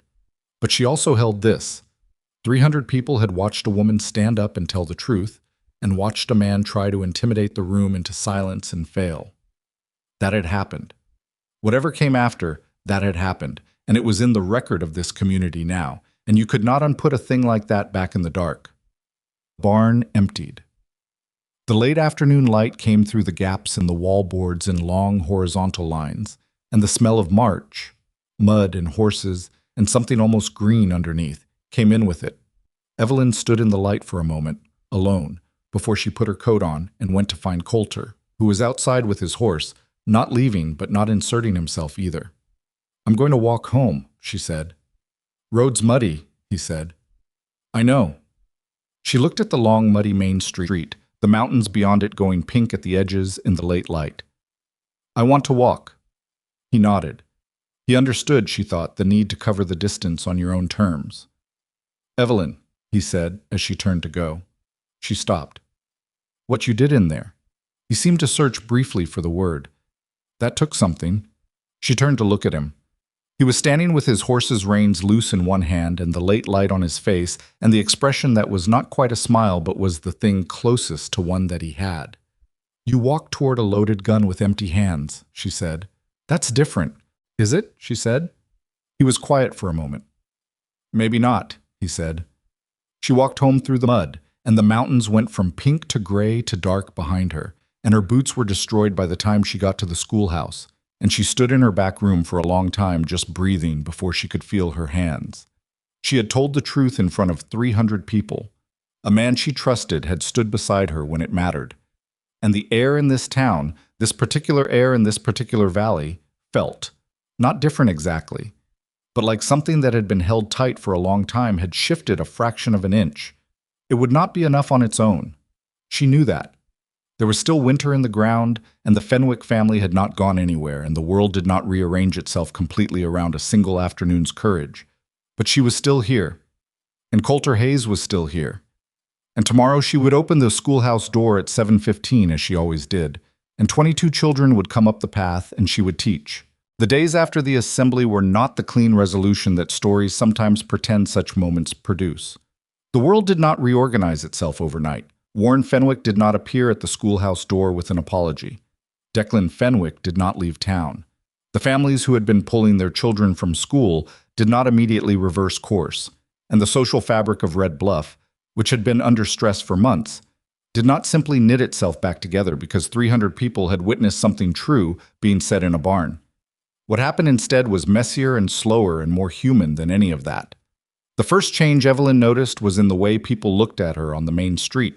Not a dramatic shift, nothing as clear as hostility converting to warmth, but the careful neutrality that had characterized most of the town's regard since November had developed a different texture. People who had previously managed to greet her without quite meeting her eyes now met them. The Henderson woman, who had asked her those painful questions in December about what kind of woman she was, stopped her outside the dry goods on a Monday morning and said, without preamble and with the expression of someone paying a debt they've owed for a while, "I should have believed you from the start. I'm sorry I didn't." Evelyn looked at her for a moment. "Thank you for saying that," she said. She meant it. She did not add anything else because the woman's discomfort was genuine and had been suffered honestly, and there was no reason to extend it. The second change was that the two families who had stopped sending children in January sent them back in the second week of March. No explanation was offered. The children simply appeared at the schoolhouse door on a Monday morning as if they'd never been gone, which was, Evelyn thought, probably the best way to handle it, for the children's sake, if nothing else. She welcomed them back without comment and gave them the work they'd missed and moved on. The third change was Warren Fenwick. He came to the schoolhouse on a Wednesday afternoon alone, which surprised her more than almost anything else that had happened since September. He drove himself in a plain wagon, not the fine rig he used for social calls, and he knocked on the door and stood on the repaired front step with his hat in his hands. And when she opened the door, he looked at her with the expression of a man who has done a cost-benefit analysis and arrived at a conclusion he doesn't particularly like. "Miss Mercer," he said. "Mr. Fenwick," she said. She did not invite him in. She stood in the doorway with her hand on the frame. He cleared his throat. "I want you to know that what my son did, at the celebration, was not something I sanctioned or knew about." She looked at him carefully. She believed that. It didn't absolve him of the 5 months of maneuvering that had followed, but she believed the specific claim. "All right," she said. "I've spoken to him," Fenwick said, and something moved across his face that was difficult to categorize. Not quite shame, not quite anger, somewhere in the register of a powerful man confronting the limits of what his power can fix. "He won't be.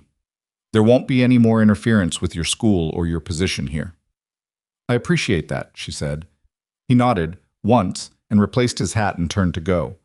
Then he stopped and looked back at her with an expression she hadn't seen on him before. "You've got a good school," he said. "My foreman's children attend. He says they're learning things." A pause. "That matters." He drove away.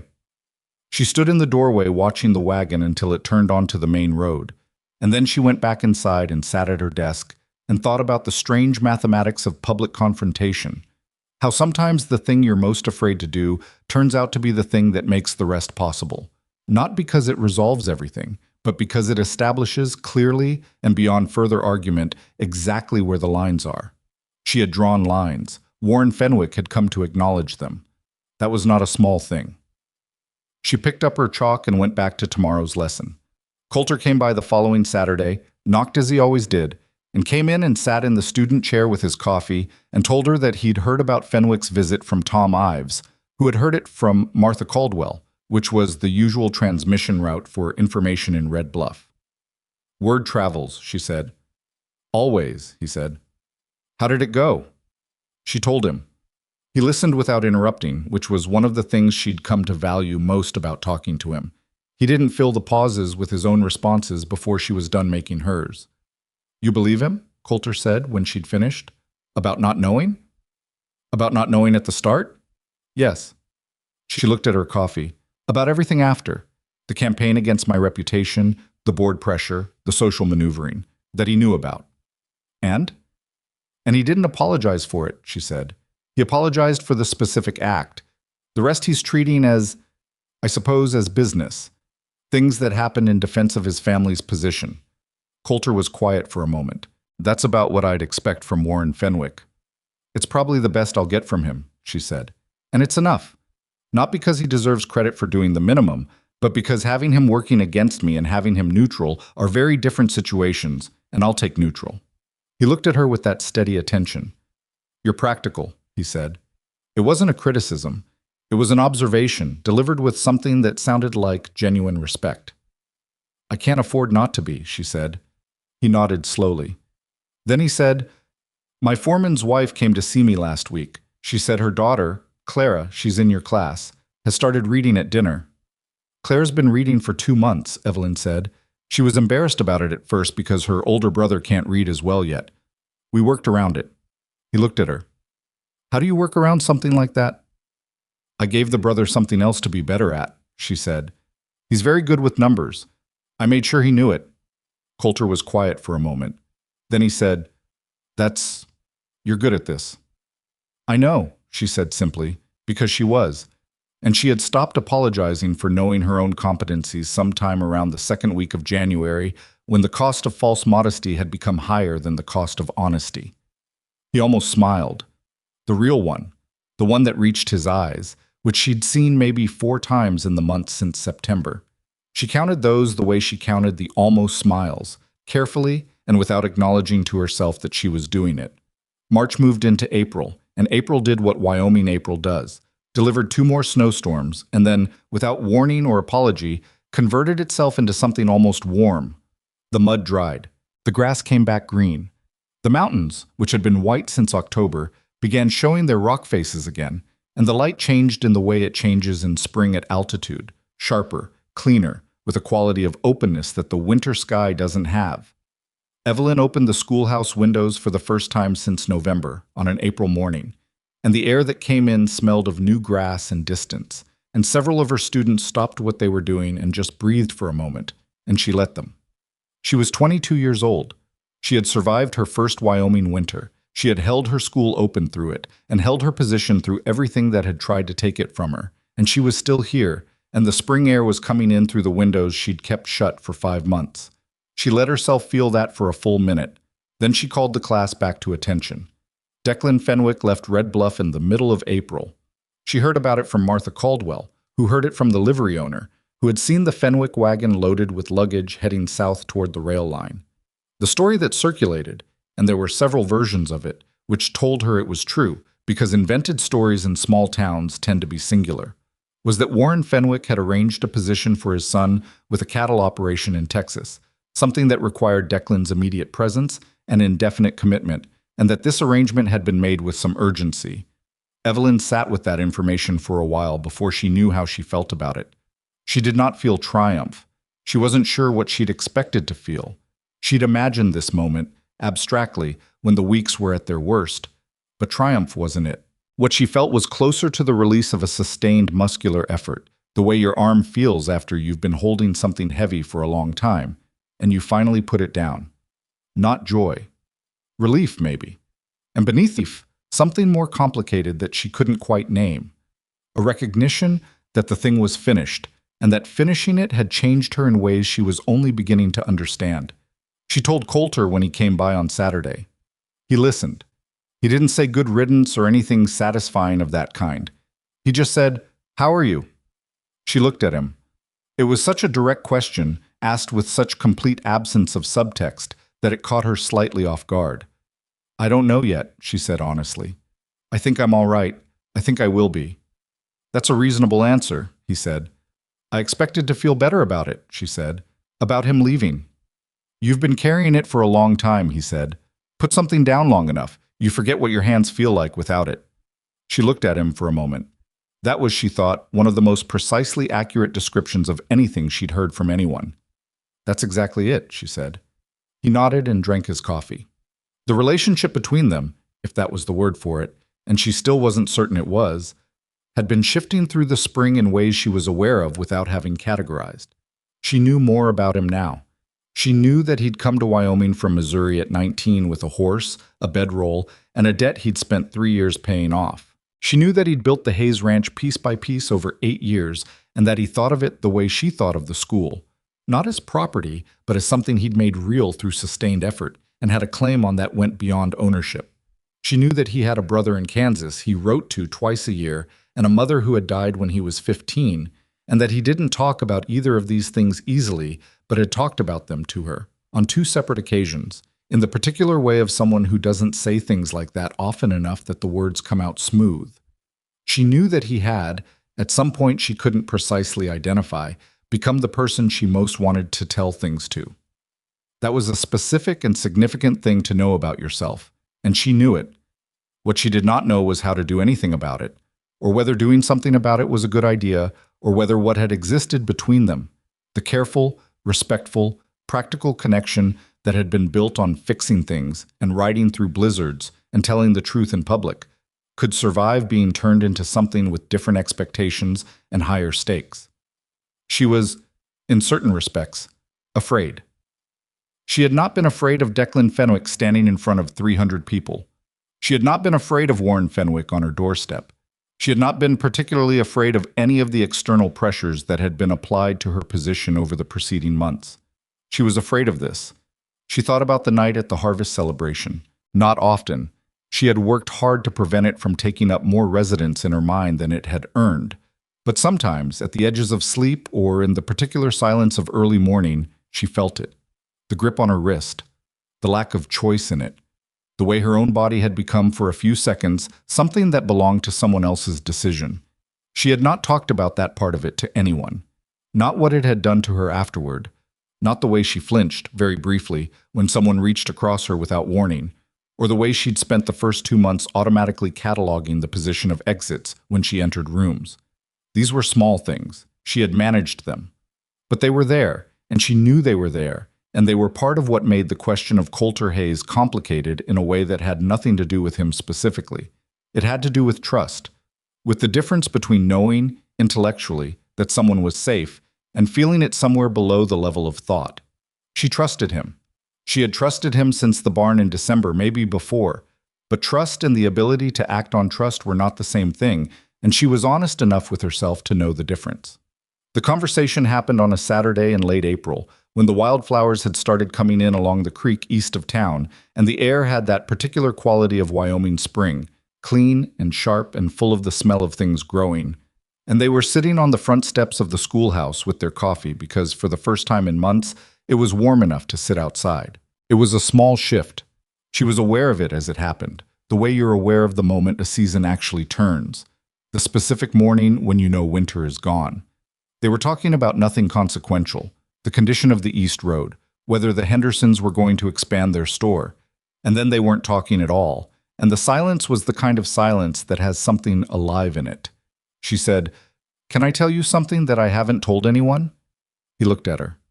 "Yes," he said. She held her coffee cup and looked at the creek in the distance, the new green along its edges. "Since November," she said, "there have been moments when, small things, someone reaching past me unexpectedly, a door opening when I wasn't expecting it.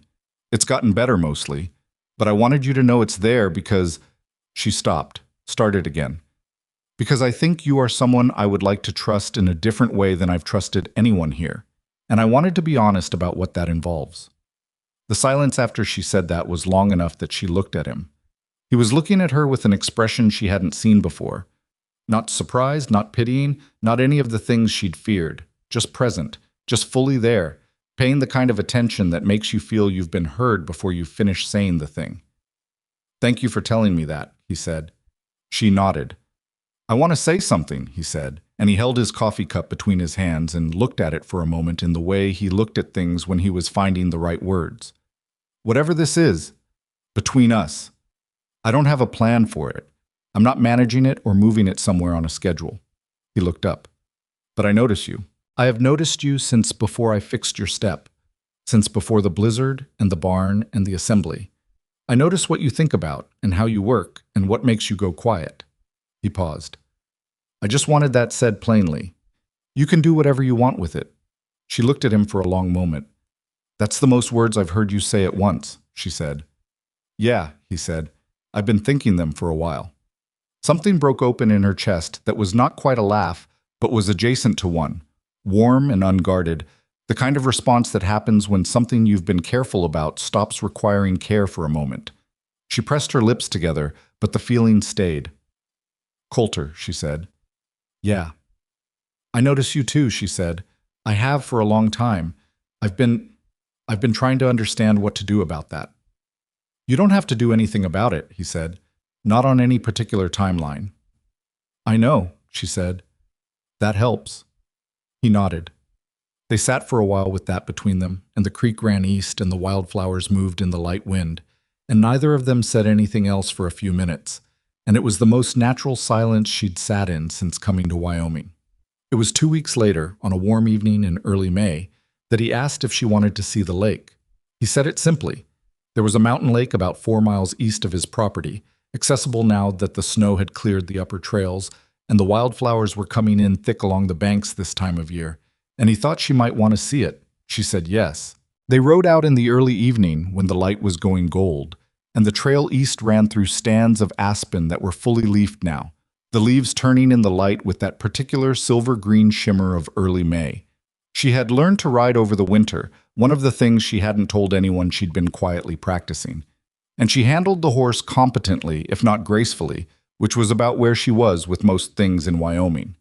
The lake was smaller than she'd imagined from the word lake, more of a high mountain pool, fed by snowmelt, still cold enough that you could feel it from the bank.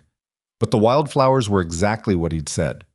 They came down to the water's edge in sheets of color, blue and yellow and a deep purple she had no name for, and the mountains rose behind them on 3 sides, and the water held the sky in it so clearly that the reflection was almost more vivid than the thing itself. She stood on the bank for a long time without saying anything. "It's something," he said beside her. "It is," she said. They walked along the bank slowly, and she told him things she hadn't told him before, about Philadelphia, about her father and Gerald Ashworth, and the arranged life that had been waiting for her, about the 4 a.m. decision to leave. He listened without interrupting. When she was done, he told her things he hadn't told her before, about the first year on the Hayes Ranch when he'd lived in a lean-to and eaten beans every day for 3 months because he couldn't afford anything else, About the morning he'd woken up in his actual house for the first time, after 2 years of construction, and lain there for an hour because he couldn't quite believe it was real. "Did you ever think you should have done something different?" she said. "Easier?" He considered it. "No," he said. "I thought plenty of times I wasn't going to make it, but easier wasn't ever the thing I wanted, just real. Something I'd actually built." "That's what I wanted too," she said. "Something real, something mine." He looked at her. The light was going orange now, the sun hitting the top of the western ridge, and she thought about all the time she'd spent in the past months trying to read his expressions and coming up against the particular opacity of a man who doesn't perform his feelings, and thought that she didn't need to read his expression right now.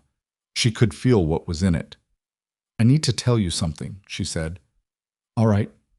She turned to face him fully, which took something. Not courage exactly, but the particular deliberate act of not looking away.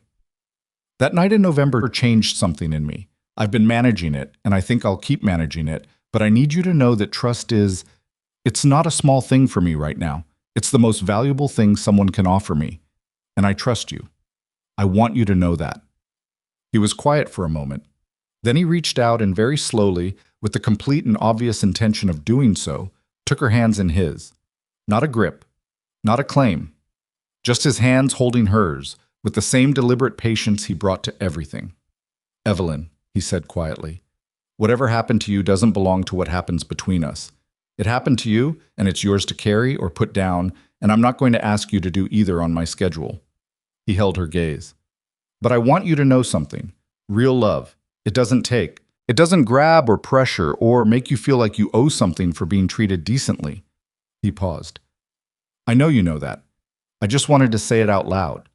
She looked at him standing in the wildflowers at the edge of that cold mountain lake and felt something she hadn't let herself feel since November. Something that was not careful, not managed, not held at a safe distance. Something that was just true.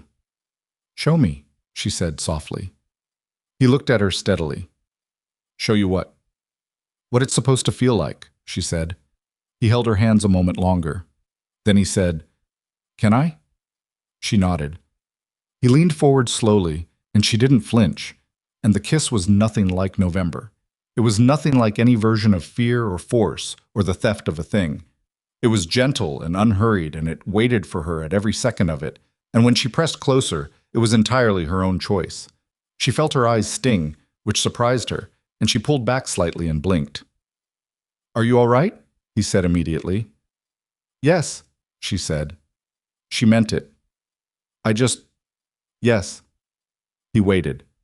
He didn't reach for her again or say anything meant to smooth over the moment. He just waited, with the particular steadiness that was his most fundamental quality, the thing she'd noticed first and trusted most. She reached up and touched the side of his face. "November took something from me," she said quietly. "I want you to know that this is giving it back." He turned his head very slightly and pressed his lips to her palm. "A small thing. Completely deliberate." "You never lost it," he said. "It was always yours." They stood at the edge of the lake until the light was almost gone, and the wildflowers went from color to shadow, and the water held the first stars in it. She was aware, in that particular standing still way, of everything. His hand still holding hers, the cold coming off the water, the sound of the aspen leaves in the light wind, the mountains all around, massive and indifferent and entirely beautiful. She was here. She had chosen to be here. Every difficult thing she'd done since 4 a.m. on a September day in Philadelphia had led to this specific place, this specific man, this specific evening. It was not a perfect evening. Her boots were muddy. She had lesson plans waiting at the schoolhouse.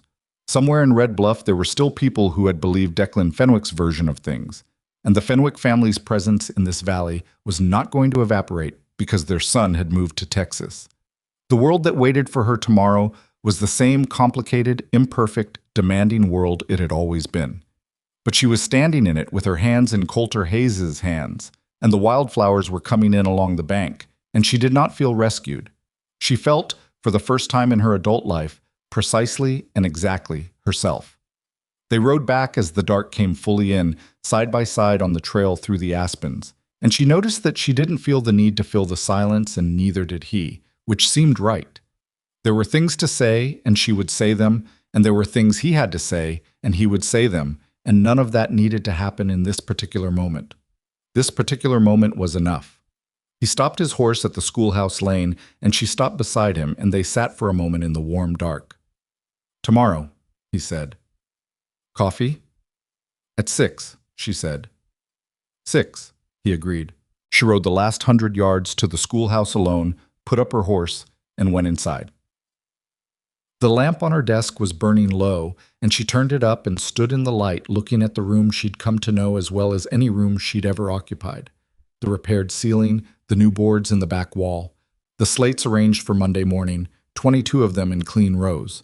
She had built this. It was real. It was hers. She banked the stove and went to her small back room and lay down, and did not lie awake going over the evening because she didn't need to. She held it once, whole, the way you hold something you want to keep, and then she let it be what it was. She slept, and the night was quiet. And in the morning there would be 22 students and lesson plans, and the ordinary necessary work of keeping something real alive. That was enough. It was more than enough. It was everything. The summer that followed was the first one Evelyn had spent in Wyoming, and it turned out to be nothing like the winter except in its scale. The same enormous sky. The same mountains that made everything human seem correctly proportioned to its actual size, but now full of light and warmth, and the particular abundance of a high plains summer that has earned itself through 6 months of cold. She taught through June because the Territory Board allowed it, and her students needed it, and she had come to understand that the rhythm of the school year was not an academic abstraction, but a genuine lifeline for the children in this valley, many of whom had nothing else structured to anchor their days through the long agricultural seasons. She kept classes to mornings only, which gave the older children their afternoons for ranch work, and gave the younger ones time to be children in the summer light, which was its own form of education she had no lesson plan for and didn't try to write one. The school had all 22 students by May. By the first week of June it had 26, because word had reached 2 homestead families on the far eastern edge of the valley that the Red Bluff School was worth the ride. And their children began appearing on Monday mornings slightly windburned from the distance, and entirely eager in the way that children are eager when no one has yet told them that learning is supposed to be a burden. She did not tell them that. She never would. Colter came by the schoolhouse at 6 most mornings, as had become the custom since April, and they had their coffee on the front steps when the weather allowed it, and at her desk when it didn't, and they talked about the things that two people talk about when they are learning each other with genuine interest and no particular agenda. His ranch, her students, the town, the territory, the wider world beyond it that they'd both come from, and were both, in their different ways, still making sense of. He told her about a water rights dispute with a neighboring rancher that had been simmering since February, and that he was navigating through the Territorial Land Office with a patience he described as mostly genuine, partly strategic. She told him about Lucy Ives, who had taken to arriving 20 minutes early to school and using the time to work through mathematics problems she'd invented for herself, and who was now operating at a level that Evelyn's standard text couldn't adequately serve. "What do you do with that?" he asked. "I wrote to a mathematics professor at a college in Denver," she said. "Asked him to recommend materials for an advanced student. He wrote back with a reading list and an offer to correspond directly with the student if she had questions." She looked at her coffee. "Lucy doesn't know yet. I'm trying to figure out the right way to tell her so she understands what it means without being frightened by it." Colter was quiet for a moment. "Tell her exactly what it means," he said. "She's not fragile." "No," Evelyn agreed. "She's really not." She told Lucy on a Thursday, after the other students had gone. She sat across from her at the front desk and laid it out plainly. The letter, the professor, the reading list. What it all suggested about where Lucy's abilities could take her if she chose to pursue them. She watched Lucy's face while she talked. The 13-year-old went through several expressions in about 30 seconds. Surprise, then a kind of fierce concentration, then something that was trying very hard not to be emotion and failing moderately. "A professor wants to write to me," Lucy said. "He does. About mathematics." "Why?" "Because I described your work to him and he said, and I'm quoting directly, 'This student is thinking about problems most adults haven't considered.'" Evelyn held her gaze. "He's right. You know he's right." Lucy looked at the desk. Her jaw was set in that particular way she had when she was working something out. "My father's going to say it's not practical." Your father fixed my schoolhouse roof for free in March, Evelyn said. He's a practical man who also understands that some things matter beyond their immediate usefulness. I think if you talk to him honestly, you'll find he's more open than you expect. And if he isn't, then you and I will figure out the next step together, Evelyn said. I'm not going anywhere. Lucy looked up. Something settled in her face, not quite peace, because Lucy was constitutionally too alert for peace, but something resolved. Okay, she said. I'll talk to him. Tom Ives came to the schoolhouse 2 days later. He sat in the same chair Warren Fenwick had stood outside of in March, and he held his hat in his hands, and he looked at Evelyn with the expression of a man who is trying to locate the correct emotion for a situation he hasn't encountered before. A professor, he said. In Denver, she said. He's willing to correspond with her directly, guide her reading, answer her questions, assess her work. She's 13. Yes, Evelyn said. She is. And she's working at a level I've never seen in a student her age. And if we don't give her something real to grow into, she will spend the rest of her life knowing she was capable of more than she was allowed to attempt. She looked at him steadily. That's a particular kind of damage, Mr. Ives. I've seen it. I don't want it for Lucy. He was quiet for a long time. He turned his hat around and around in his hands and looked at the floor. Her mother's going to think this is my idea, he said finally. She's going to think I pushed for it. Would that be so bad? A pause. Then something in his face shifted. A slight softening at the corners. A father who has just located the right emotion after all. No, he said. I suppose not. He left with his hat on his head and his shoulders slightly different from when he'd arrived, and Evelyn sat at her desk and felt the particular satisfaction of a thing correctly done. Not the dramatic satisfaction of the assembly in the barn, but the quieter, more durable satisfaction of a small lever moved in the right direction at the right time. This was the work. Not the heroic public moments, but this, the individual child, the specific conversation, the careful, persistent attention to what each young person in her care actually needed to become themselves. She had come to Wyoming to belong to herself. What she had not expected was how much of belonging to yourself turned out to involve genuine investment in other people. June turned to July, and the valley went golden, and Evelyn and Colter settled into something that had no formal name yet, but that both of them understood clearly enough that the absence of a name didn't feel like a lack. They rode together on Sunday afternoons when his ranch work and her lesson preparation allowed it. They had dinner twice a week, alternating between the schoolhouse and the Hayes ranch house, which was a plain and solidly built structure that smelled of pine and wood smoke, and had a kitchen garden out back that he tended with the same methodical attention he brought to everything. She liked the ranch. She hadn't expected to like it as much as she did. She'd grown up in city rooms, in the contained, orderly world of Philadelphia's respectable streets, and the open sprawl of 30 acres of cattle operation should have felt alien. Instead, it felt like a version of the same thing she'd been building at the school. Something made real through sustained effort, something that bore the clear marks of the person who'd built it.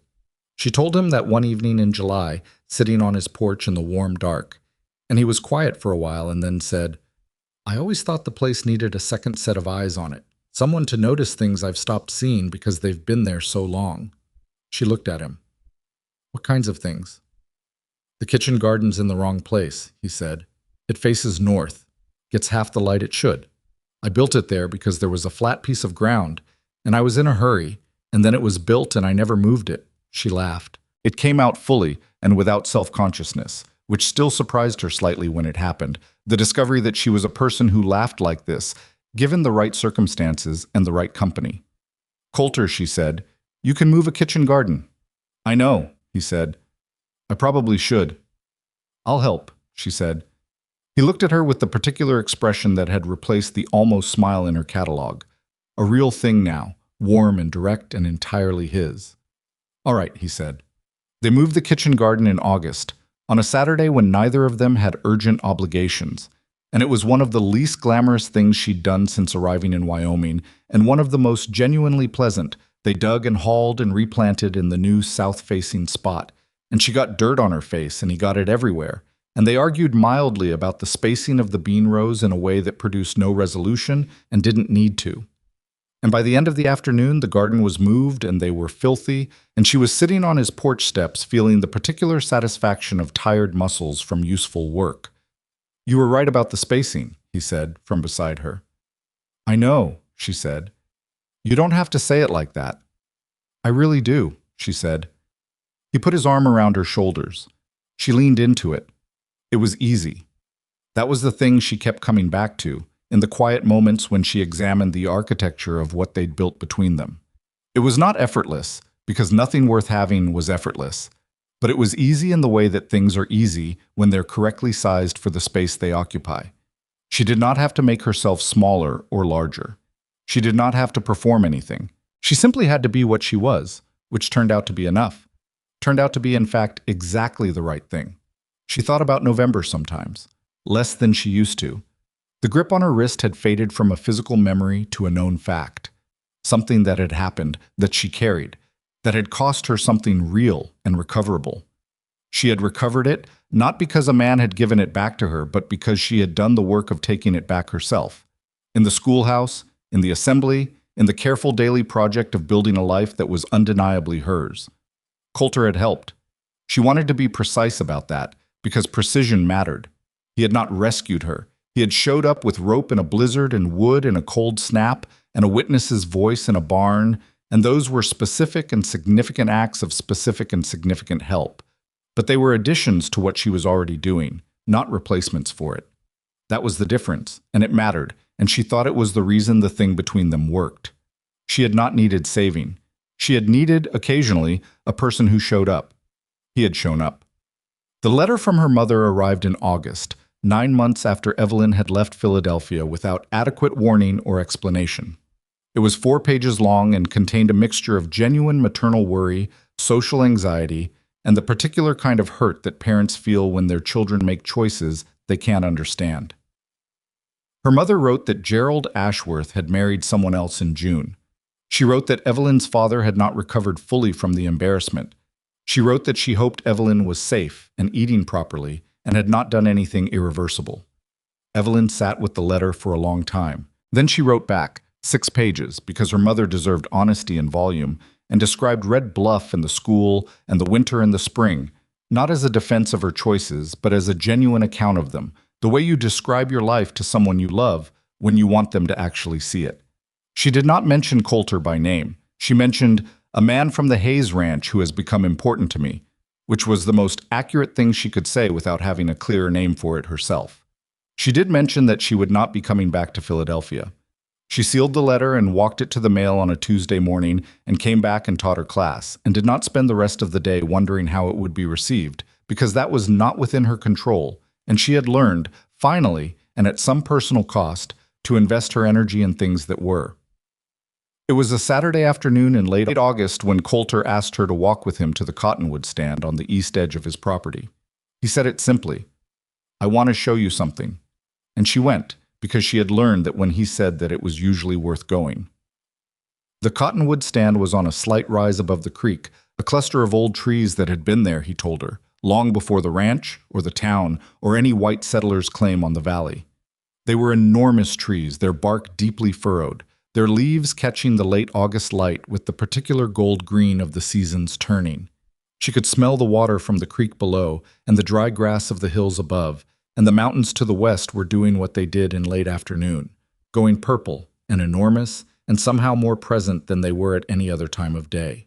She stood in the shade of the cottonwoods and looked at the valley spread out below them, the ranch, the town in the distance, the road she'd come in on nearly a year ago with $11 and a teaching certificate and the particular determination of someone who has made the hardest decision of their life and is not going back. "This is what I wanted to show you," he said, beside her. "This view." "It's beautiful," she said. "I come here when I need to remember why I'm here," he said. "When something goes wrong on the ranch or the weather turns bad or I'm not sure about a decision, I come here and I look at it and I remember that I built all of that." He gestured toward the ranch below them. "Because I wanted something real, and it is real. I can see it from here." She looked at him.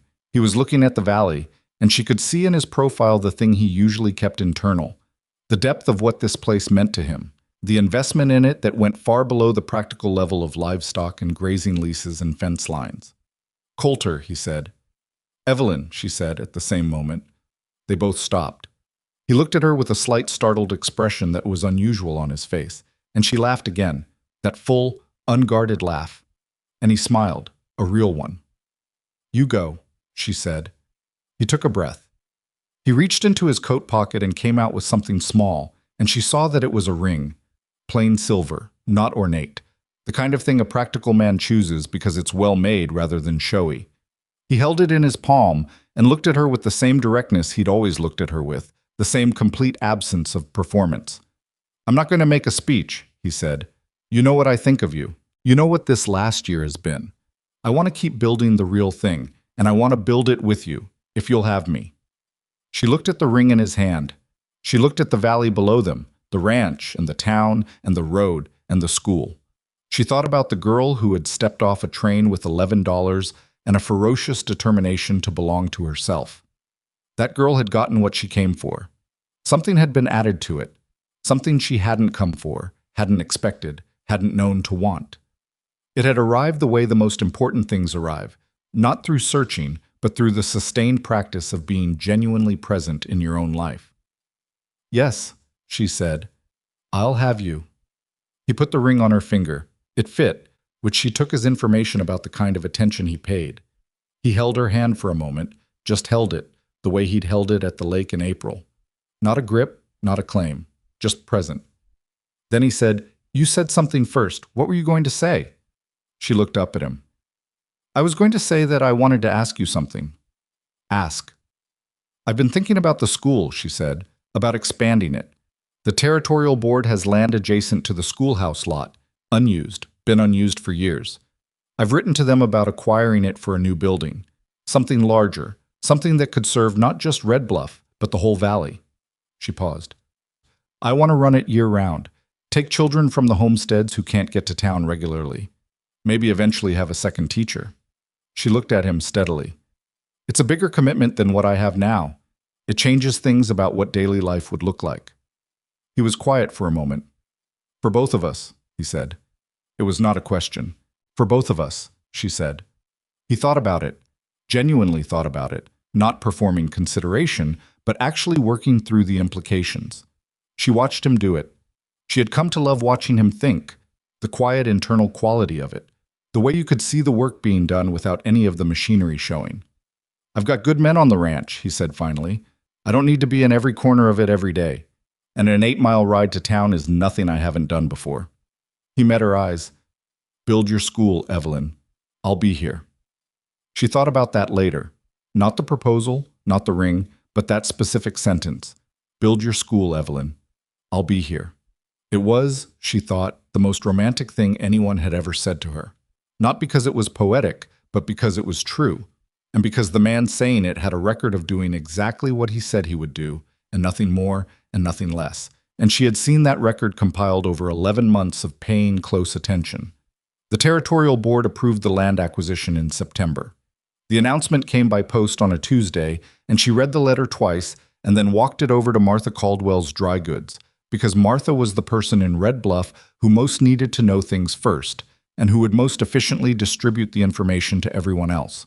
Martha read the letter without expression and then handed it back and said, Well, you'll need money for materials. I know, Evelyn said. I've been putting a plan together. The Briggs family will contribute something, Martha said. Aldous has been looking for a project since the road repairs finished. She picked up her ledger. I'll put in $50. Evelyn looked at her. Martha, don't argue with me, Martha said. I've been watching you since September, and I've been meaning to do something useful about it for a while. $50. She went back to her ledger. Tom Ives will match it if you ask him right. She asked Tom Ives right. He matched it. The Calloway family contributed $20 and 3 days of labor. The Henderson cousins contributed materials from the lumber operation they'd started east of town. Colter contributed the framing timber and 2 of his best ranch hands for the weeks of construction, and on the first Saturday of October, his own back and hands for 12 hours straight without complaint.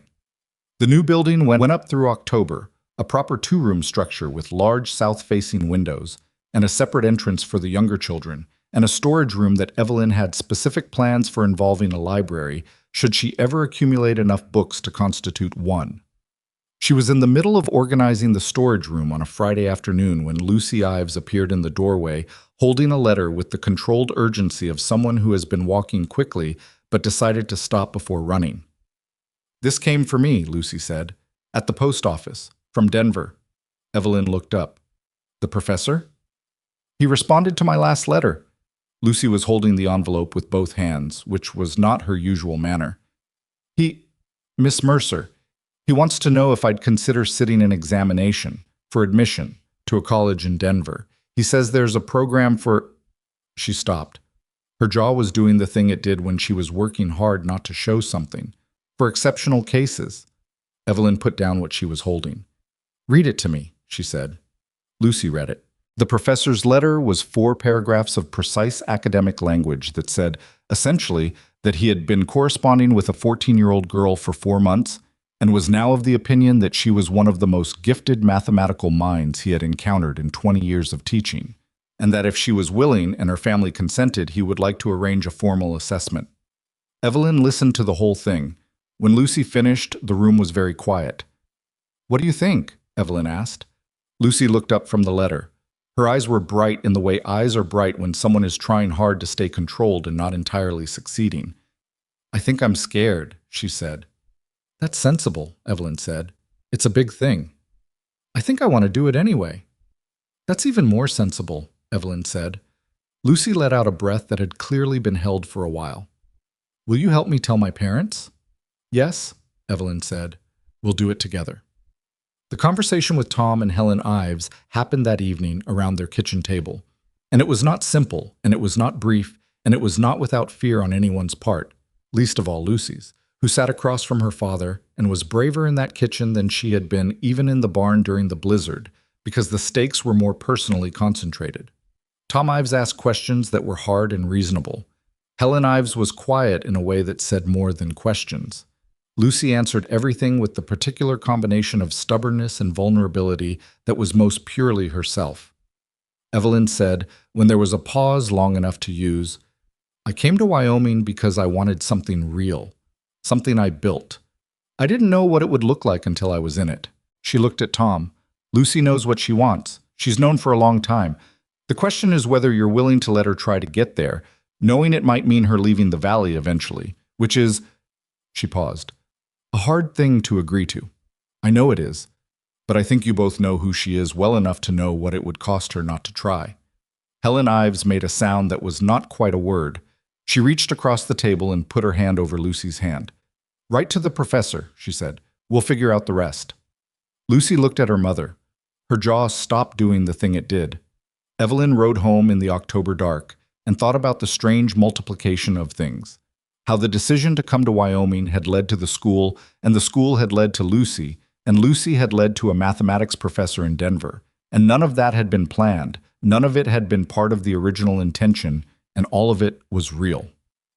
That was the thing about building something genuine, she thought. You couldn't control its dimensions in advance.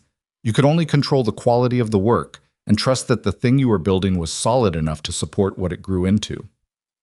The wedding happened on a Saturday in late October, when the aspens had gone fully gold and the air had that particular clarity that comes before the first snow. It was not a large ceremony. They had not wanted large. They stood under the cottonwood trees on the rise above the creek, the trees Colter came to when he needed to remember why he was here, with Mr. Briggs officiating in his civic capacity, and Martha Caldwell and Tom Ives and Pearl and Lucy and a handful of others standing in the gold light. Evelyn wore a dress she had made herself over the preceding month, which was not perfectly sewn because she had not previously made a wedding dress and did not intend to pretend otherwise. It was wool, deep blue, and it fit well enough, and she wore her hair the way she wore it for teaching because she was not going to perform a different version of herself on the day she was promising to be herself. Colter wore his good coat and a hat that was newer than his usual one and had clearly been purchased for the occasion, which she found more moving than she expected. They said the words. Simple ones. The standard promises, kept short because both of them were people who understood that the weight of a promise was not increased by elaboration. When it was done, Martha Caldwell produced a cake from somewhere, and someone had brought cider, and Pearl Ives played the fiddle with a competence that surprised everyone except Evelyn, who had known about Pearl's fiddle playing since January, and had simply been waiting for the right occasion to make it visible. They stayed until the light was gone, and the cold was serious, and then the guests went home, and Evelyn and Colter drove back along the east road under a sky full of stars, and she sat beside him on the wagon seat with his coat around her shoulders, because the night had turned cold faster than expected, and she did not feel romantic about it. She felt cold and tired and completely content, which was a better combination than romantic. "Are you warm enough?" he said. "Not quite," she said. He shifted the reins to one hand and put his arm around her, and she leaned in, and they drove the rest of the way in the quiet that was theirs. The particular quality of shared silence they'd been building since December. The kind that has no performance in it and no anxiety. Just two people occupying the same space without needing it to be anything other than what it is. The new school opened on the first Monday of November, 1 year almost to the day after the harvest celebration that had started everything.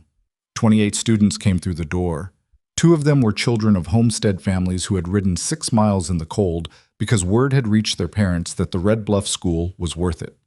3 of them were children of railroad workers who had been camping near the survey line to the south, whose families had no other option, and who had assumed, correctly, that the offer was genuine.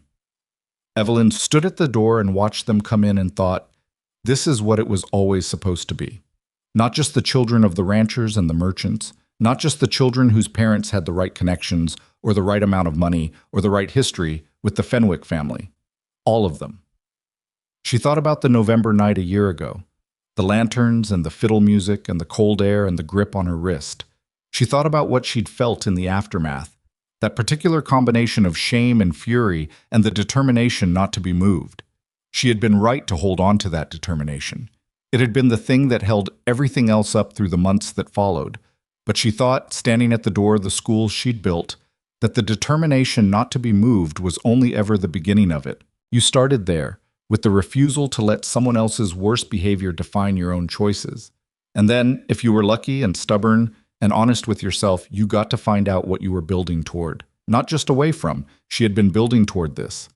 28 children in a 2-room school, and a man 8 miles east who was drinking his morning coffee and thinking about fence lines and would be here at noon with the work crew for the storage room shelving, and a letter in her desk from a professor in Denver addressed to Lucy Ives, and a ring on her finger that fit correctly, and her own name on the door of a school that was hers. Not perfect. She would be the first to say it was not perfect. The Fenwick family was still a presence in this valley, still the largest landholder, still capable of making things complicated when they chose to. The territorial board had already written with questions about whether the expanded school's population justified the cost, which meant there would be another fight coming, probably in the spring. The roof on the new building had been finished in a hurry, and she was not entirely confident about the southeast corner.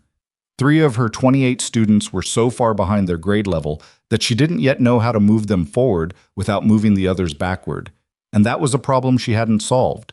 None of it was resolved. None of it was clean. But she was here. She had built this piece by piece through a winter that tried to close the school, and a man who tried to close her reputation, and a community that had needed time to decide what it believed. She had not done it alone. She was clear-eyed about that. She had done it with wood delivered at 6 in the morning, and rope in a blizzard, and a voice in the back of a barn that said, "I know what I saw." She had done it with Martha Caldwell's $50, and Tom Ives's borrowed tools, and Pearl's fiddle playing, and Lucy's relentless, magnificent brain that refused to be modest about itself. That was the thing no one told you, she thought, about building something real. It was never purely solo, but the investment had to be genuinely yours, the commitment, the willingness to be present through the hard parts. The decision to stay when leaving would have been easier. No one else could make those things for you. No one else could carry them. They were the part that was always and only yours. She called her students to order. 28 faces turned toward her, curious, expectant, 1 or 2 slightly nervous, one very small boy in the front row who had fallen asleep on the ride in and was still working his way back to full consciousness. She felt something she could only call complete, not because there was nothing left to do. There was always a great deal left to do, but because she was exactly where she was supposed to be, doing exactly what she was made to do, and she knew it with the full weight of a year's evidence. "Good morning," she said. 28 voices answered her in the imperfect, overlapping, completely ordinary way that children answer a teacher on a Monday morning. She picked up her chalk. The new bell on the roof of the school rang once in the wind, struck by nothing but the November air moving through the valley, and it carried east toward the mountains and west toward the town and across the flat gold grass of a high plains morning that was cold and clear and entirely real. Evelyn Mercer, Evelyn Hayes, now though she used both names depending on the room and had opinions about it that she intended to keep, turned to the blackboard and began.